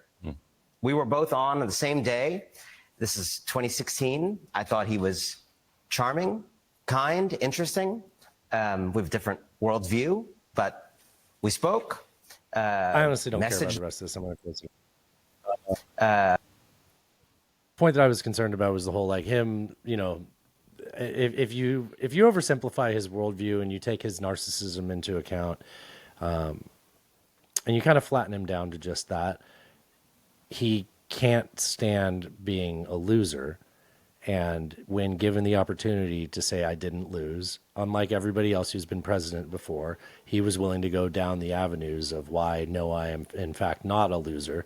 And the driving force behind all that is a psychosis, right? Like I really do not care to like armchair analyze the president. One, I'm not a psychiatrist. Two, there's a whole fucking industry that's done that for the last 8 years. But I think these are comfortable broad strokes to make. Yeah. So, and given his actions, I think that proves that's what's. When you say there's a whole industry, there were books written about it. There's like what is it, The Toddler in Chief or something like that. There was a book that even members of his cabinet bought and gave to staffers because they were like, maybe this will help you learn how to deal with this guy. And that was when they told him that instead of saying no, say maybe next week. Exactly. I mean, so Klein had a whole episode about this recently, responding to that rally where Trump essentially was a DJ. I don't know if you listened to that, but what he talks about is, you know, people are saying, or a lot of people on the left, especially, are really many people are saying a lot of people on the left are upset at and I've said it on the show. Is that, you know, Biden, everybody was like, oh, this guy's too old. Clearly he's lost a step. He can't be in the office. And then we played on the show all these times, you know, when Trump has just gone off on these cul-de-sacs of conversations or stories at his rallies where he said completely off the wall shit, where he stops taking questions and just plays Ave Maria for whatever reason for 40 minutes, right? And his take is like, well, and I kind of agree with this, is no, it doesn't have to be that he's got, you know, dementia or something like that. The opposite of a conscientious person is a disinhibited person. And disinhibition has been... Yeah, he has a lack of inhibition. Yeah. So the opposite... Which has been great for him, right? It's allowed him to do things outside of the... like. It's been a superpower. Yeah. And what he talks about is like, look, when you talk to politicians, you interview politicians, there's always like a filter they're running through as to what should I say? Right. Not what do I really think, but what should I say? And some people are really good at it, and some people aren't. You know, like Obama, Clinton, really good at that. Buttigieg, right? They're really good at that. But then there are politicians that, you know, it's a little more clunky in the way it comes out, and that seems disingenuous, and people don't buy it as much. Hillary Clinton. Sure. Vance, perhaps. Ted. And that's why, you know, he compares Vance to Trump, and he's like, look, the reason that Vance just doesn't come off the way Trump does is he actually still like sort of cares a little bit about his image. Trump says things that other politicians wouldn't say, but perhaps people might think. And he's willing to do it because he has no... And that's what people like about him. That's what his fans that's his like MO. about him. Absolutely, yeah. So I mean, running with what you're saying though is like anything that is your great character strength in certain circumstances is going to be a liability for you, and it's good to strategically surround yourself with the right type of person to tell you no, right?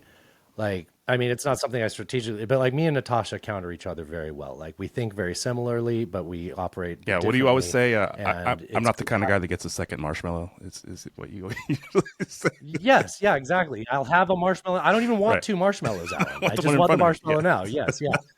Yeah. I always thought that experiment was flawed because of that. Yeah. You know, but like, you know, if it, you know, like here's a good example of Natasha telling me no. I still want to do that toilet trick, and she won't. She, you know, They won't do it. You know, it's Yeah. fine. You know, but I'm a little bit less inhibited in that way. So I think I can do it. I think you'd start up close and then you'd back up. You wouldn't. Yeah, get your aim right first, and then you can. Sure. Yes. Yeah. And then you back up. Yeah. And then you try to see how far back you can go. But so MAGA always tries to tell us these days that things weren't so bad under Trump. And what's so wrong about having another 4 years? Well, the reason it's that it's not what they were saying. So that's one thing they're saying is what's so wrong with another 4 years of Trump? Everything was fine. You know, we weren't in all these wars and things like that. Well, that was Trump with those people around that were the proper no people around. They've spent the last 4 years sowing the field so that they will only have yes people around him. And if you want to have an example of what it looks like for Trump to only be surrounded by yes people and it crashing and burning, go look at that rally he did in Oaks, Pennsylvania, where he got tired. He didn't want to do a meeting anymore. People were getting sick. It ruined the flow. And he said, I'm going to play music. And the entire stage was filled with those yes people standing behind him and just sort of nodding around and looking at him while he swung around to gay cruising anthems from the 70s. Actually, by the way, the YMCA, I found out why that was the YMCA song that was referring to the gay cruising song, right? People know that. The reason that they play YMCA at the rallies is because I guess they yell MAGA. Oh, there's a reason. Who knew I that? didn't know that either. I was going to point out there's a very it. specific part of that rally where he shifts and he says, who the hell wants to listen to questions anyways, right? And the person... I told you. I said it on the show. I said it was an exact quote. I said, let's make a music. And the person who was interviewing him ostensibly was Kirsty Noem, right? And you can hear her on mic. You can hear her laughing like, ha ha ha, okay, Grandpa's going to do this now. That's sort of the vibe you get when you listen to it. And then they just have to stand there while he kind of sways to the fucking music. Yeah, that's a yes person.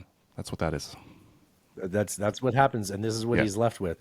So we'll come back to another question sort of revolving around that. I have some polling updates on you. I could do a polling update, and then we'll do talking to an undecided voter. Let's do a polling update first. So polling updates indicate that undecideds are leaning one way, one direction, starring that guy in the third floor window. Oof, Sorry, too soon. Pink cocaine, apparently. Those are among the what, Alan? They said they found pink cocaine in this system. I didn't know that was a thing, but apparently it's a thing. How do they I know guess it was toxicology is specific. I don't know. They can find out the color. Probably has a different chemical makeup. Something gay, no doubt. Yeah. All right. Back to this polling data. wing-leaning polls, some of which are involved in fuckery. Emerson College latest poll, first of all, there are about 3.25 million undecided, likely voters who are still undecided in this country. Yep. The good news is, college's poll, the late deciders favor Kamala. In their poll over the past month, including the past week, they had Harris at 49, Trump at 48. With this doesn't make the math. We're arguing about 2% numbers at that undecided. point. But so, what did they say? Two thirds of Undecided. What did he? Undecided what was it? voters are leaning towards Kamala. I like when Buzz says fuckery. By the way, I By how enjoy much? that. I did too. Yeah. I did too. By how much? Likely voters who are still undecided in this country. Yep. The good news is from Emerson College's poll, the late deciders favor Kamala. I thought he had a and margin, but okay, yeah. I mean, even if it's slightly above 50, I guess that's good.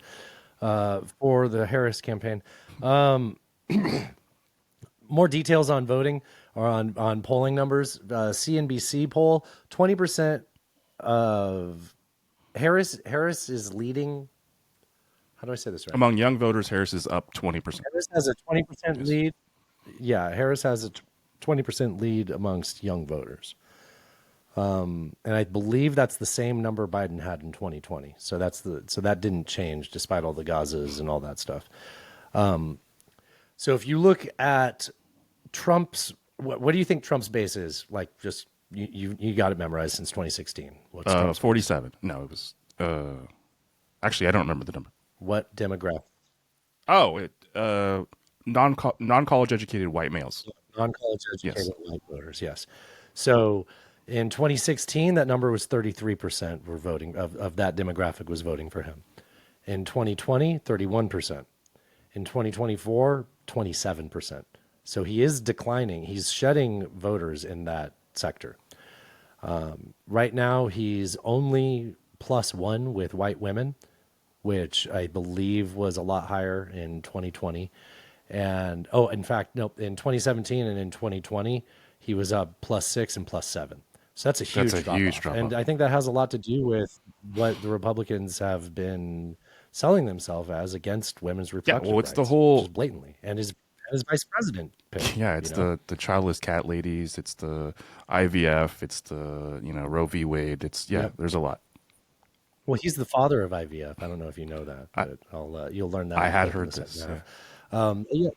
I think he's saturated his potential voters. We've talked about that. I mean, he may have some new voters, but those are just going to be undecideds that are flipping a coin on election day.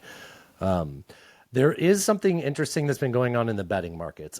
I know that a lot of people talk about like why they think Trump will win because of certain betting markets favoring Trump. And I've never turned to the betting markets for a favorability on anything political. I don't turn to betting markets for a favorability on betting on sports, like because the betting markets are designed to get people to bet. So like if one team is more likely, then they adjust the odds to try to get more money in, right? Have you heard the story about, I guess there was like 4 guys that pumped millions of dollars into the betting markets to, I guess, make it look that Trump was more favorable? I had not heard this story, but given the demographic that would typically participate in that sort of market, it doesn't surprise me. It doesn't surprise me at all. Yeah, exactly. Okay, here is Loadmaster sent this one in. This is talking to undecided voters. I thought this was really good. I know it won't, move the needle, but I thought this is really effective communications. Kamala or Trump? It's a good question. Can we ask you a question? Sure. Who are you voting? Kamala Harris. Let's say I'm a Republican. What would you say to make me vote for Trump? Oh, okay. Do you want a home? No. Yeah, she has an actual plan for first-time home buyers. Do you want a business? Yeah. She wants to give subsidies to small businesses. When you invest in the middle class, it goes back into the economy. Trump's 2018 tax cuts, they didn't go towards hiring more workers. They just went to stock buybacks. Are you a fan of stock buybacks? Stock buybacks? Stock buybacks are when a company buys its own stock. The wisdom is when a company does well and they make a lot of money, that money is supposed to go into hiring workers and building up their infrastructure. But it doesn't. The money has now gone into buying their own stock, and the stock buybacks generally benefit the C-suite, the executives. What's the best thing Kamala's done since she's been a vice president? So she has had more tie-breaking votes than anyone else. She signed off on the American Rescue Plan, saved pension funds of a ton of unions, multi-employer pension plans, American Rescue Plan, PACT Act, the CHIPS Act. It strengthened America. She's been the tie-breaking vote on all of that. Let's be honest, the role of vice president, your job is to break Senate ties and good things. I'll give you an example. What's the best legislation you've seen a vice president pass? Right. Exactly. Kamala. When he was pressed for signature things, most of what he listed were things that directly led to the inflation of the last 4 years, though. The PACT Act, American Rescue Act, like it was like, ooh, if this guy knew anything about that, but he'd be able to counter that. I like the job. The job of the vice president is go to funerals and be a tiebreaker in the Senate. That's a good description, I think. Yep. I agree. I'll ask you a little question. We go to half here. Who would you rather have in the Trump administration? Kush and Ivanka, or Laura and The Don former. Jr.? Kush and Ivanka, definitely. Yeah, it's because Yes. they're out, though. They're not. And I'm singing just for you, covered in sequins. In the canyons of your mind, I will wander through your brain to the ventricles of your heart, my dear. I'm in love with you again. Cross the mountains of your sticker union, through the holes in your string band. I was going to ask if you could hear all those sirens, but I muted my mic before we went to half, so you could not. Well done. I also mute it so that you don't hear me talk to the dogs the whole time. Like, hey, puppies. Natasha's at youth group, so they felt like they got abandoned again. They were so happy when we saw them yesterday. They had a great time at the dog sitters. We got a new dog sitter, and we're thrilled. First of all, I don't have to drive an hour out of town to drop them off and pick them up. Awesome. A huge Where's impact. Pompey? I don't see Pompey. I know. It's just too much work because I was bringing his litter box in here too, and his cat tree and everything. I'm gonna get a cat tree back there. I think at some point I'm gonna rearrange the back must be there. some Pompey. But yeah, he's been a real sweet boy. He's eating, man. He's getting big. He's a big fat kitty Awesome. cat. I call him Fatso all the time. I call him Catso. You feed him lasagna like Garfield. Yeah. He's got strong takes about Mondays. You get it, dude. Have you noticed that Space Force has made its way? I mean, some might even say that it's edged its way. Me and the boys are edging. Edged its way into our support the troops recruiting commercials during football games. Have you noticed Space Force has sort of wedged its way? I have seen a little bit of that. Yes. So it's got the Marines, Navy, and all that, and they have Space Force. Do you notice who got bumped down yet again? Oh, who? Army. Yeah. Oh, the Coast Guard. Yet again, Coast Guard is like so in the pecking order. Space Force is above Coast Guard still. Poor Coast Guard. Wet cops. They're like the troops, but they take our drugs away. So I had somebody that worked for me once a long time ago, whose husband was in the Coast Guard. And she would tell me like, "Oh, he's on deployment this weekend," and I'd be like, "Oh, where?" She's like, "I don't know. She's like, I don't know. He's not allowed to tell me." I was like, "Okay, cool." Yeah, Coast Guard. I was like, "Yeah, I think you think that job's cooler." Going down to Columbia and like, oh. Yeah. I had a friend whose whole job was to sit in like some surveillance plane and fly above like Medellin. and Really? stuff. So it was pretty. Yeah. I had a buddy in the Air Force. He also was married to a friend of mine, and I didn't appreciate the way that he talked about spending his time in Colombia. I was like, interesting. oh, I feel like you should stop I had a sharing. buddy in the Air Force who was a nuclear weapons tech, and his job was literally when they like repaint the warheads, he just has to be there to like watch them do that. Like he just has to sit there in the hangar. Damn. Yeah. That's a nice job. That's a nice job. Yeah, he had the IQ for it. Apparently. yeah. If you score really good on the test, you can watch the guys paint. Nice. I sent you this clip, and I sent it to you, and I said, "Is this old? Like this feels like something I've heard before." And you said, "No, I think that's new. Yeah. I think it might be some old details, but it was." So this is MSNBC talking about Trump. So grain of salt, but they have two executives from NBC, right, where The Apprentice was. So there's NBC executives saying that they created a monster when they sold America on Trump being a great businessman. Here, I'll play the clip. You wrote this. You wrote, "We created a monster. Trump was a TV fantasy invented for The Apprentice. At NBC, we promoted the show relentlessly. Thousands of 30-second promo spots that spread the fantasy of Trump's supposed business acumen were beamed over the airwaves to nearly every household in the country. The image of Trump that we promoted was highly exaggerated. In fact, Trump declared business bankruptcy 4 times before the show went into production, and at least twice more during his 14 seasons hosting. The imposing boardroom where he famously fired contestants was a set because the real boardroom was too old and shabby for TV. I also learned from working with him that he has questionable judgment. At the wrap party for The Apprentice Season 3, he pitched an idea for the upcoming season. This is wild. He told me we should make a team of black players compete against white players. My first thought was, WTF. Yes. Talk a little bit about the way that that Trump was in reality versus the Trump. What's this Reed lady's first name? I know it's not Riley, and that's all I can think of. Joy Reed. Very different. Very different. Very different choice of profession. Okay. Both whores. What you see right now is sort of what he was in reality. He was, to a large degree, someone who was an entertainer. He really was not a good businessman. Our job is, from a marketing perspective, for the conceit of the show, was to make it seem like he was a legitimate businessman, competent, good judgment. I mean, I was a businessman doing business. Fuck you, John D. Miller. Compassion when needed. None of those things were actually apparent, but that's what we had to do to make the show work. Surprise you when the gimmick that made him famous made him president, that he became president. Yes, well, it was less surprising than disturbing, because I knew I was complicit in it. Yeah.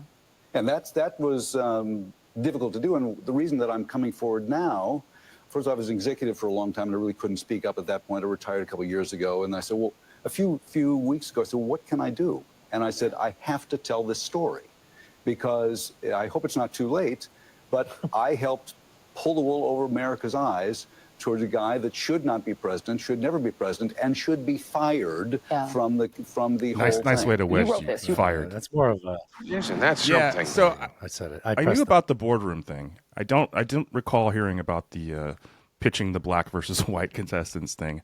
But I mean, we all know reality TV is not real. It's packaged. They create tension that doesn't exist. They create an image that isn't real. But arguably, that has been Trump's most successful venture until his entry into the political arena.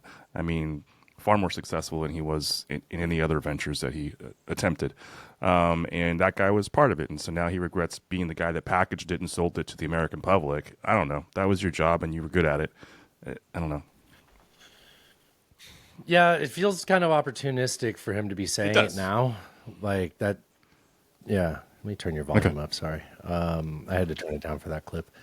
Yeah, I don't know. I kind of debated on whether we should play it on the show or not. I figured it fits coming back to half before we get into some other stuff Trump did over the last week. But I know, because I've seen it, because as we get closer to the election, the reason I even thought that was old was because the old interview with Omarosa keeps making the rounds again from her book, where she says that she heard the tape firsthand where he said the N-word. And I know that a lot of people on the left are just, one day they'll bring out the N-word tape and Trump's, it's over then. I don't think it would make a difference, honestly. Well, there's still but there's conspiracies. That was from 2018. There's conspiracies that is it Mark Burnett? Is that he has the tape. That's the allegation. But he's a huge ally for Trump, so he won't release it. Yeah. Yeah. I don't know if it would matter at this point. I don't know if it would either. Yeah. But that goes back to the whole disinhibition thing, right? That, people that like him like the fact that he says wild shit. It's different. Right? Yeah. So which is why all the things that he said that would normally be disqualifying for a politician just haven't been for him. Right. Here is a Trump ally. So sometimes when I play these clips, I'm tempted to just say exactly what the words on the screen say above the video. It summarizes it really well. You're going to think this guy's joking. He's not. This is a Trump ally saying,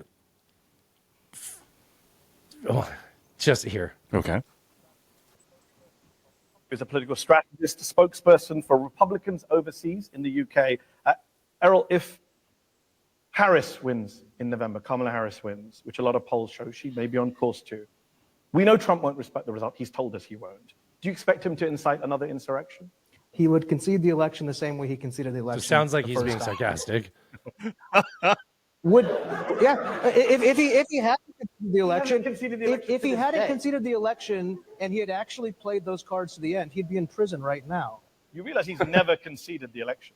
Well, by not, creating some sort of militia and storming the Capitol, which he didn't do. There isn't any. Because you think literally describing events that happen in front of our lying eyes. But that's he's about to be like, it's a technicality. He did leave office, even if he didn't say the word "I concede," and he didn't have an armed militia. There were people that were there, and most of them weren't armed.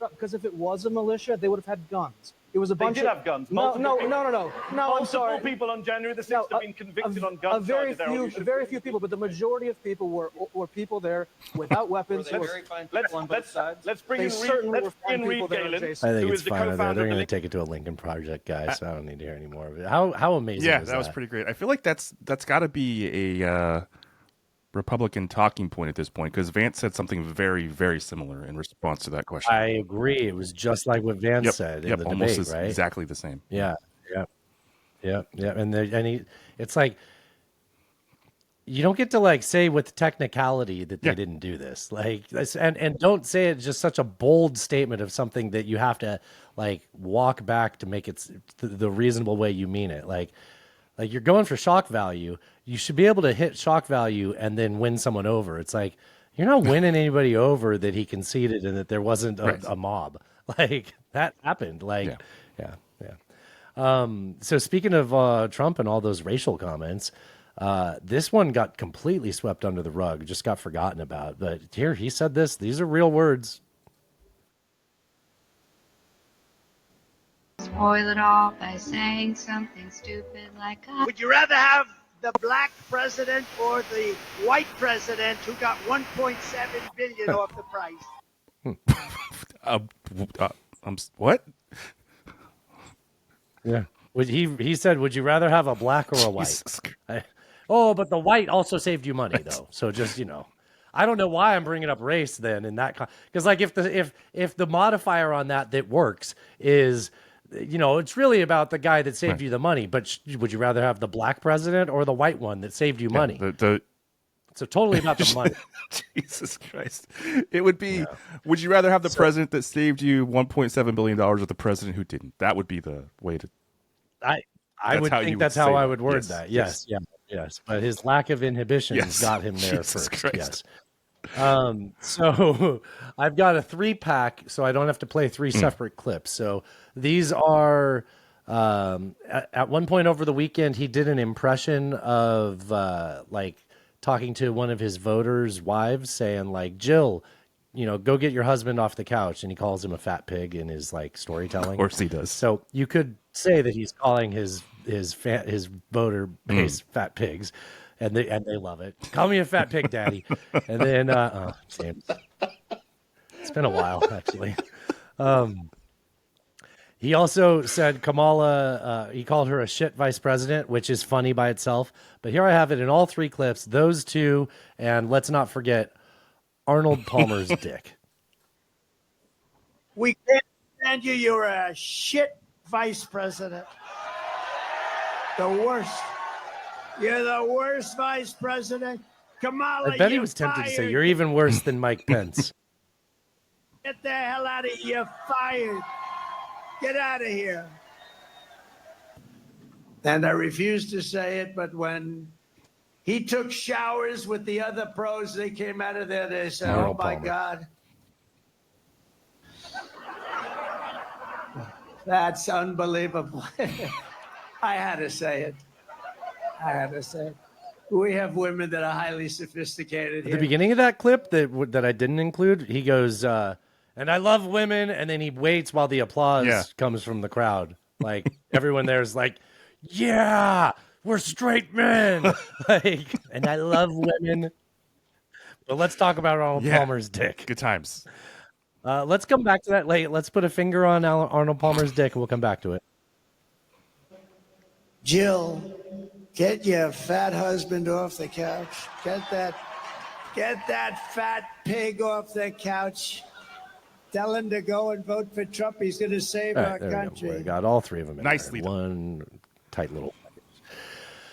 So that Arnold Palmer one, it's really fucking weird that the president is talking about former pro golfers' dicks. It really is. As he's like winding. I mean, down you'd his think he'd campaign. talk about iced tea lemonades, not dicks, but who can predict? Well, from now on, anytime someone orders an iced tea lemonade, they're gonna be thinking about Arnold Palmer's hog.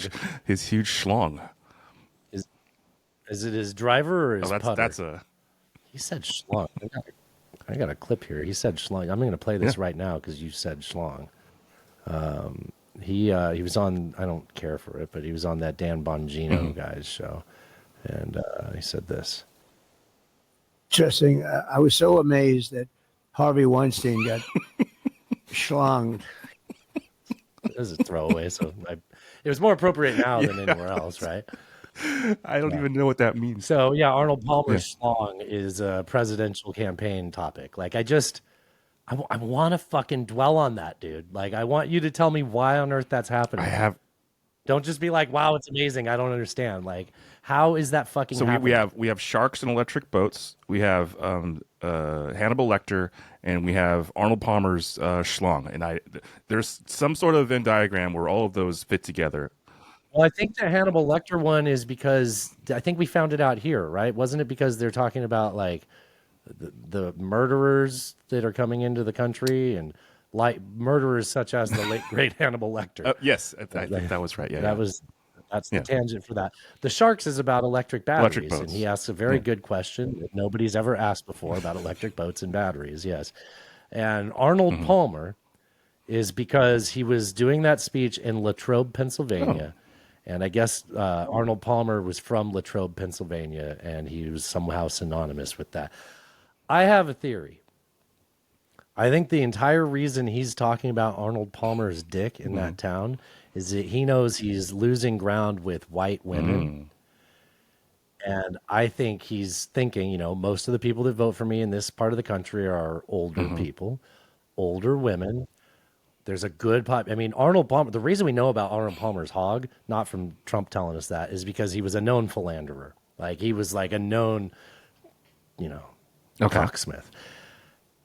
And I think Trump just thinks that Arnold Palmer's fucked so many women in Latrobe, Pennsylvania, that if he talks about it, they'll remember that and they'll be like, "Well, I'll vote for Trump then." Yeah, they have a certain honestly, they have a certain fondness in the cockles of their heart, so to speak, for Arnold. Yes, in their heart's cockles. Yes, Alan, in the cockles of the heart. Yes, can you show me on the heart diagram where the cockles are? What do you think cockles are, Alan? Can you tell me again where you think the cockles are? It's really kind of just it's a vibe. That's all it is. It's a vibe.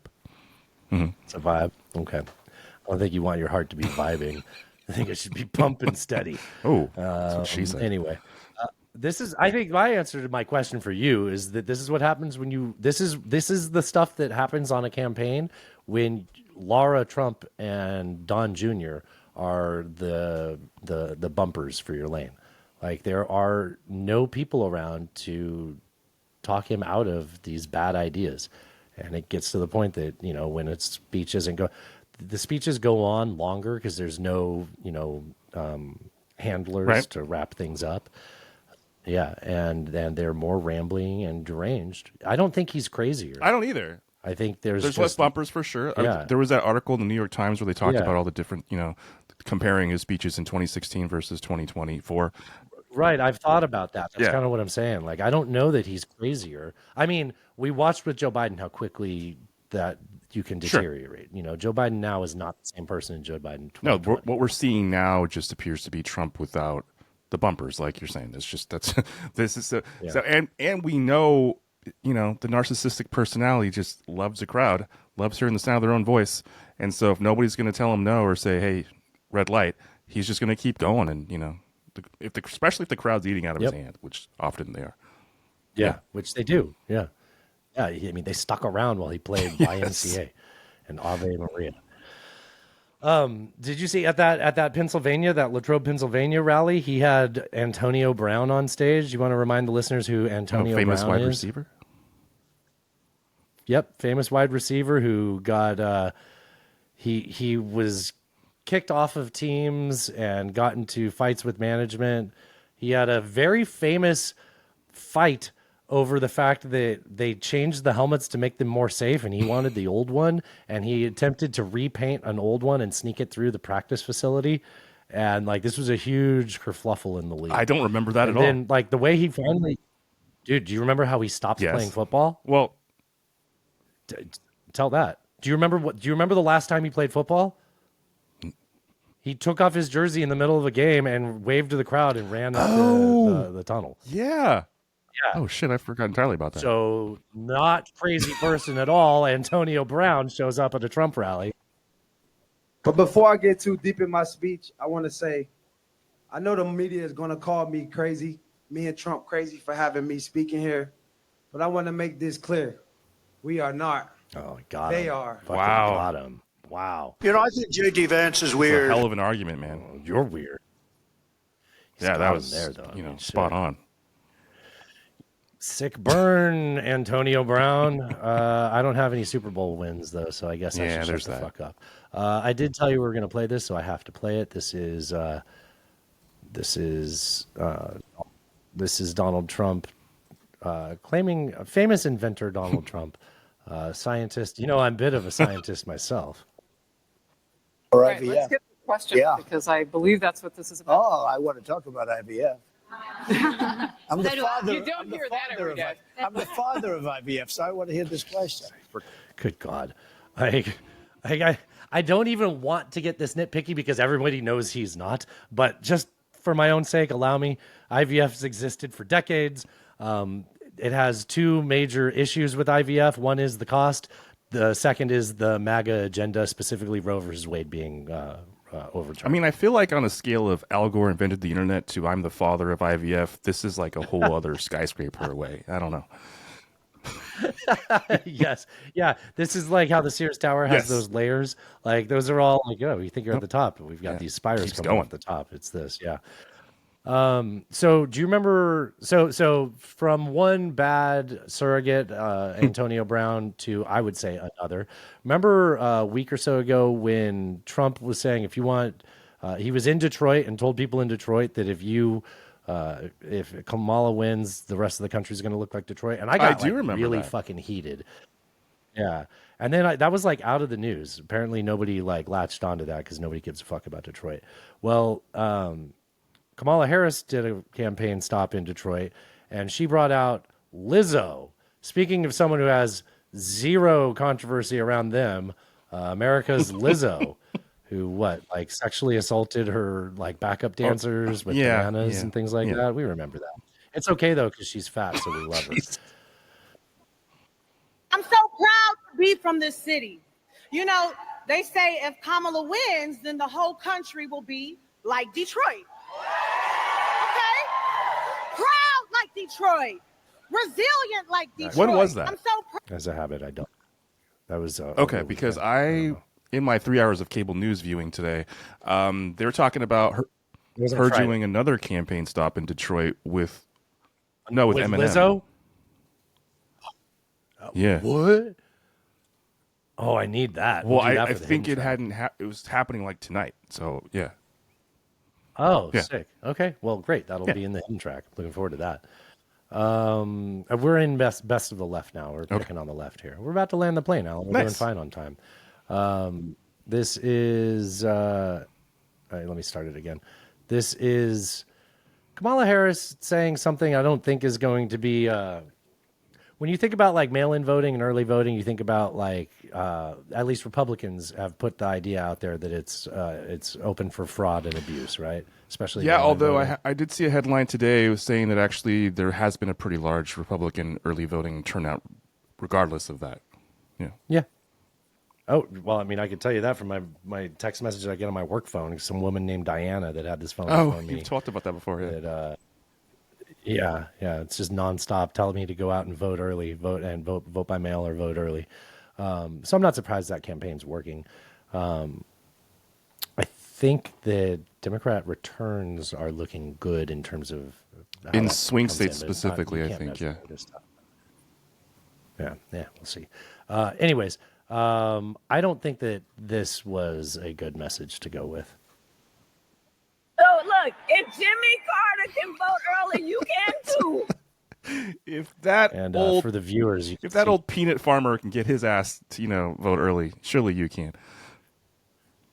This is like, I mean, this is just opening it up to how, they say like Democrats bring out dead voters and I mean, it's exactly that. It's exactly what it looks like. He's a living dead man. Yeah, the memes write themselves practically.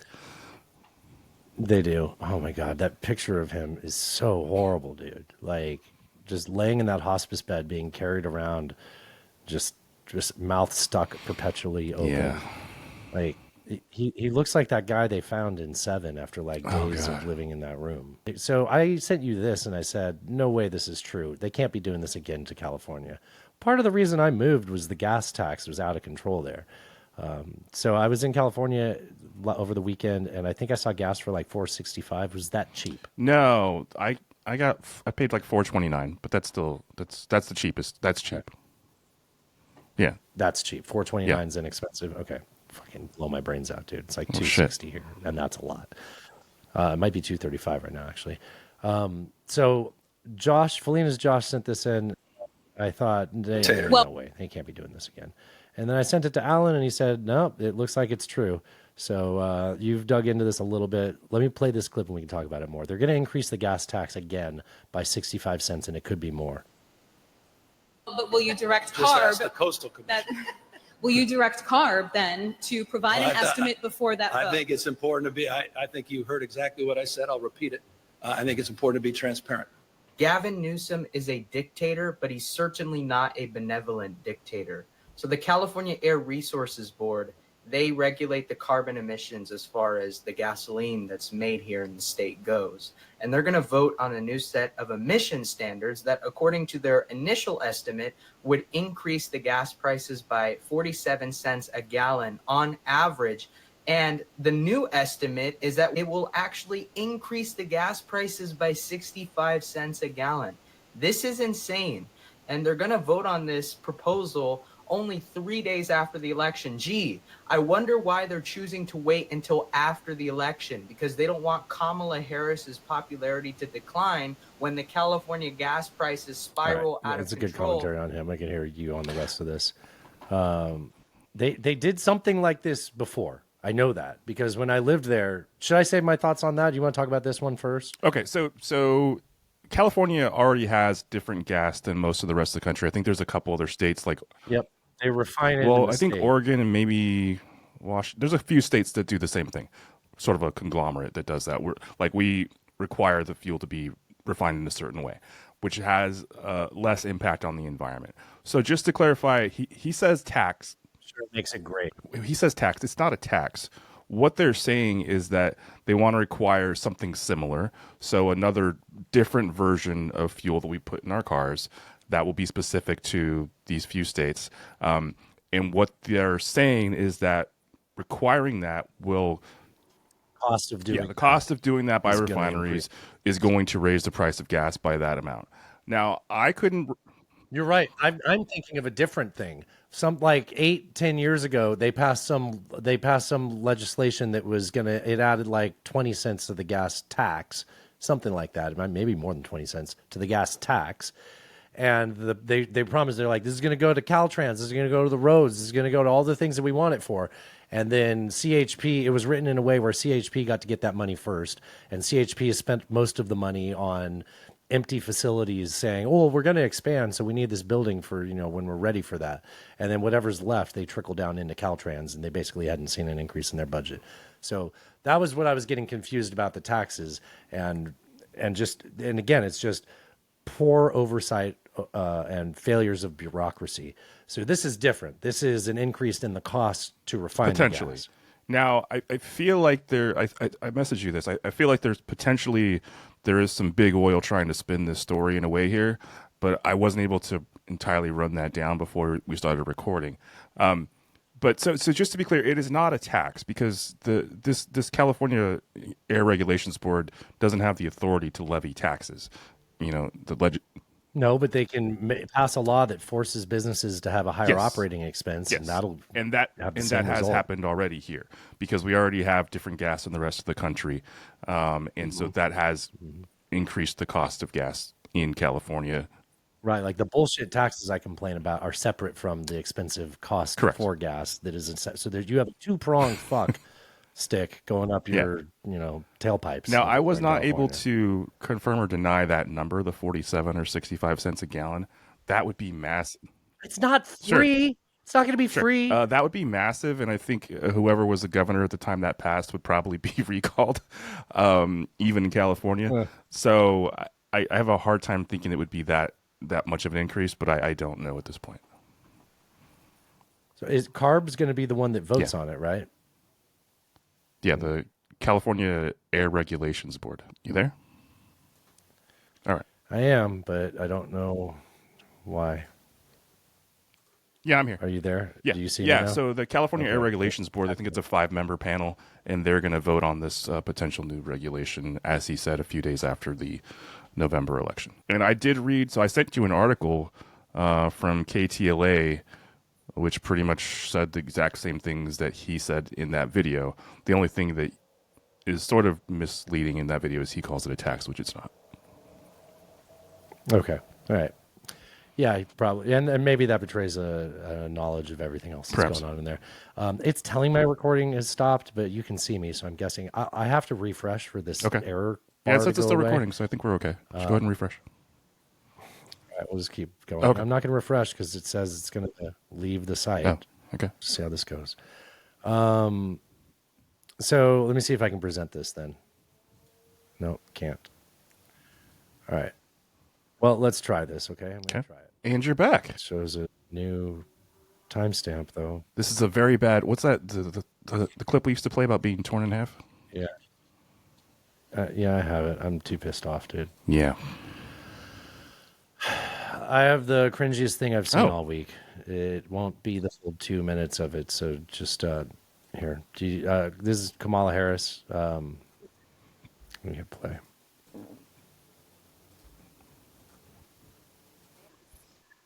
Yes.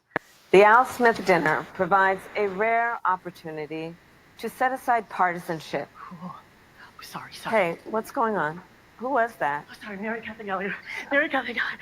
It's so nice to meet you. Very nice to meet you, Mary Catherine. Right now I'm trying to record my speech for tonight's dinner. Oh, yeah, I know. I just want to say that I'm Catholic, and tonight is one of the biggest dinners next to the Last Supper. It is a very All right, important I'm done. dinner, I'm done. and it's So this is a whole sketch that was taking place for a dinner that she didn't appear at, but Donald Trump did.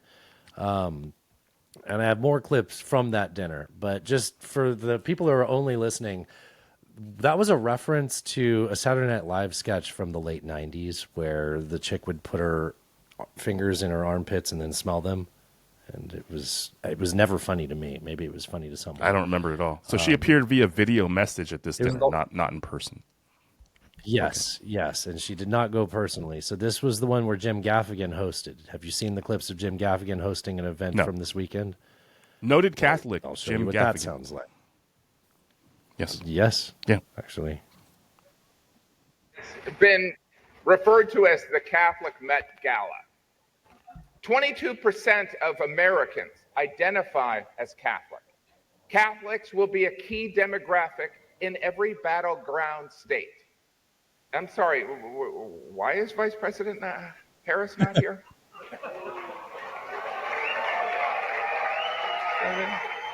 It's pretty good. I mean, I don't know if there's more necessary for that joke to land.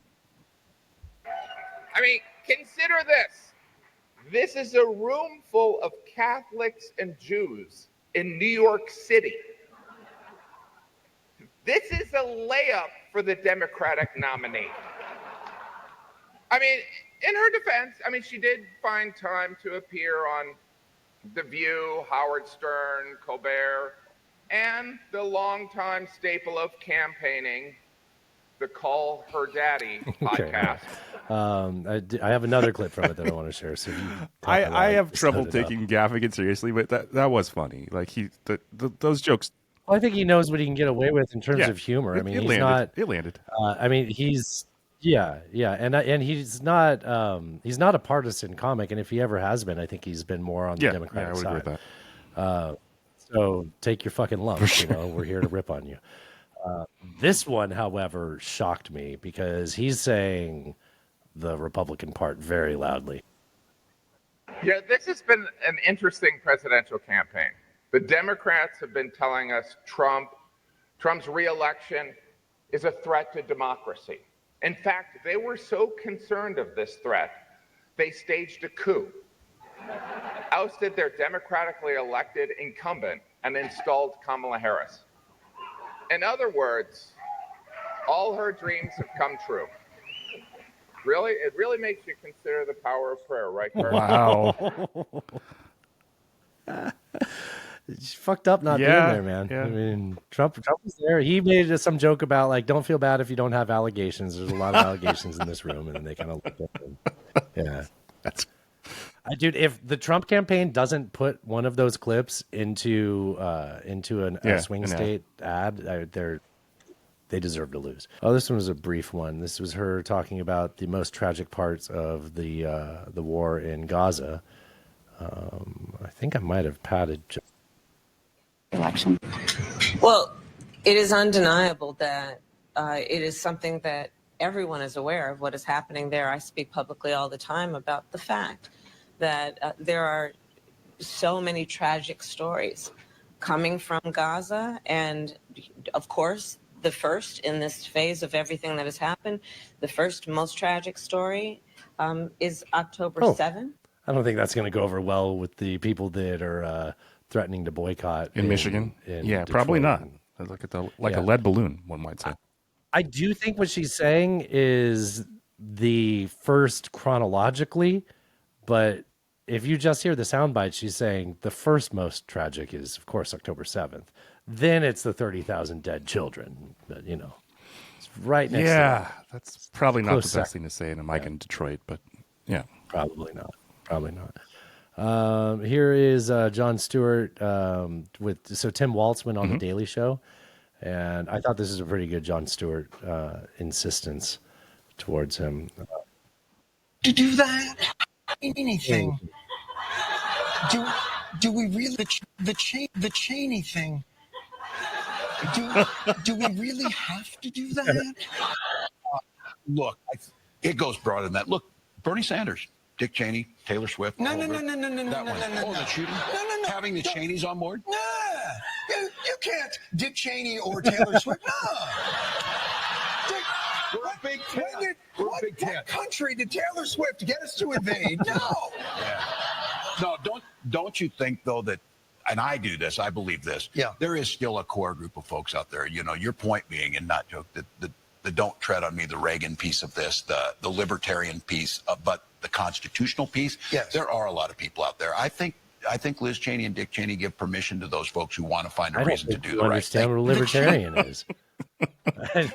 I don't think that there's a libertarian on earth that goes, we'll go to halcyon days of yore. When Dick Cheney was the president. Dick Cheney was up there on the stage again. I don't remember where it was. It was in the last few days. Kamala was doing a rally somewhere, and she was sharing the stage with Liz Cheney, and I wasn't really paying attention. I was doing something else. I had it on. I looked up because I recognized her voice, and I was like, "What? Is Liz Cheney like interviewing her?" No, they were like doing like they were both sharing the stage and like talking back, you know, not like interviewing each other, but. And I was what is happening? Yeah, it was Pennsylvania. I don't know.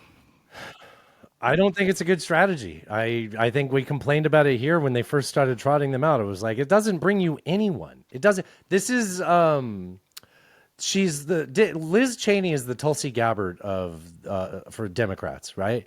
Like Republicans love bringing out Tulsi Gabbard and being like, look, she's seen the Democrat Party. And it's like, okay, well, she only talks to Republicans. So like, I don't know what your point is. I mean, I look at her and I see a Republican. She says she's an independent, but she's only critical. Maybe Kamala thinks she really needs those 3 electoral votes from Wyoming, but I don't know that Liz Cheney coming out on the stump with her is going to help. I don't think. No, she's not popular in Wyoming. She lost. If she was, she'd still have her job there. Yeah. Yes. So, yes. Actually, I talked. It's another battle in the culture wars. You don't get not the culture wars. They're worried about a culture war. Culture wars. Stop with the culture wars. No, I was saying I talked with Thrash about, you know, her saying that she wanted a Republican in her cabinet and bringing people like Liz Cheney on. Yeah. I don't think that's going to move the needle. And if anything, like, I don't think people on the left are really going to be like, I'm not going to vote for her because she was on the stage with Cheney. They might be less enthused, but they're not voting for Trump. However, them being less enthused could impact other people around them. And I think that's potentially a problem. Again, though, if that message is only to the 3% that haven't made up their mind, and those people are, well, I don't know. With Cheney? You can't occupy the mind of this person. Yeah. I'd like to meet. Maybe they feel nobody in the Republican Party represents them anymore. And, you know, honestly, I mean, I think it actually might move the needle on those undecided. Interesting. it's impossible to wrap your head around how those people think. It really is. Like, yeah, very difficult. A couple of culture war topics, and we'll get out of here. Figure out what the fuck happened to this recording and how much surgery I have to do at 10 at night. We're called so pro-life that we're ultra-life. I believe that sperm is alive. For sure, potential life, absolutely. But we're also trying to get young men to sign this bill today, which would make vasectomies mandatory for men when they reach the age of 18. No, that seems way excessive. Even if it's saving lives. It's saving lives in lives in your mindset, but it's also prohibiting lives from being. Well, it's a reversible procedure. You can have a child again. Yeah, but you're now forced to do it. The government has the power to force you to do a surgery. Where's it in? I guess so. I don't think the government should be able to force you to get any kind of procedure. I think that is a horrible slope that would be very I problematic. feel like I'm done. We've made it through the jokes on this. I don't I don't feel like he's dunking the way he thinks he's dunking, because he's chosen to say forced to do something as opposed to have the freedom to do something, which would be the opposite of what he's, you know. Yeah, I understand what you're trying to say. He's I comparing still it to think that the abortions, right? cognitive dissonance is pretty, like, you know, you can't ignore it. It was, yeah. Like, yes. I hope that there were edited clips from that where the guy's like, the fuck you talking about, man? Like, this isn't the same as an abortion. Like, you know, yeah, you can't mandate, because, I mean, that's something to get upset about. You can't mandate some kind of surgery. So I don't know. Total culture war shit. This one, Paul, I think, sent this in the group chat. No, maybe he didn't. I think Felina's Josh sent this. Yeah, Felina's Josh sent this. And I said something to him as a reply that I think will be what I say in reply to this to you. But let's just hear it first. You're Asian American. The Democratic Party lies to you. The Republican Party ignores you. Wait till he finds out what the Republicans say to white people.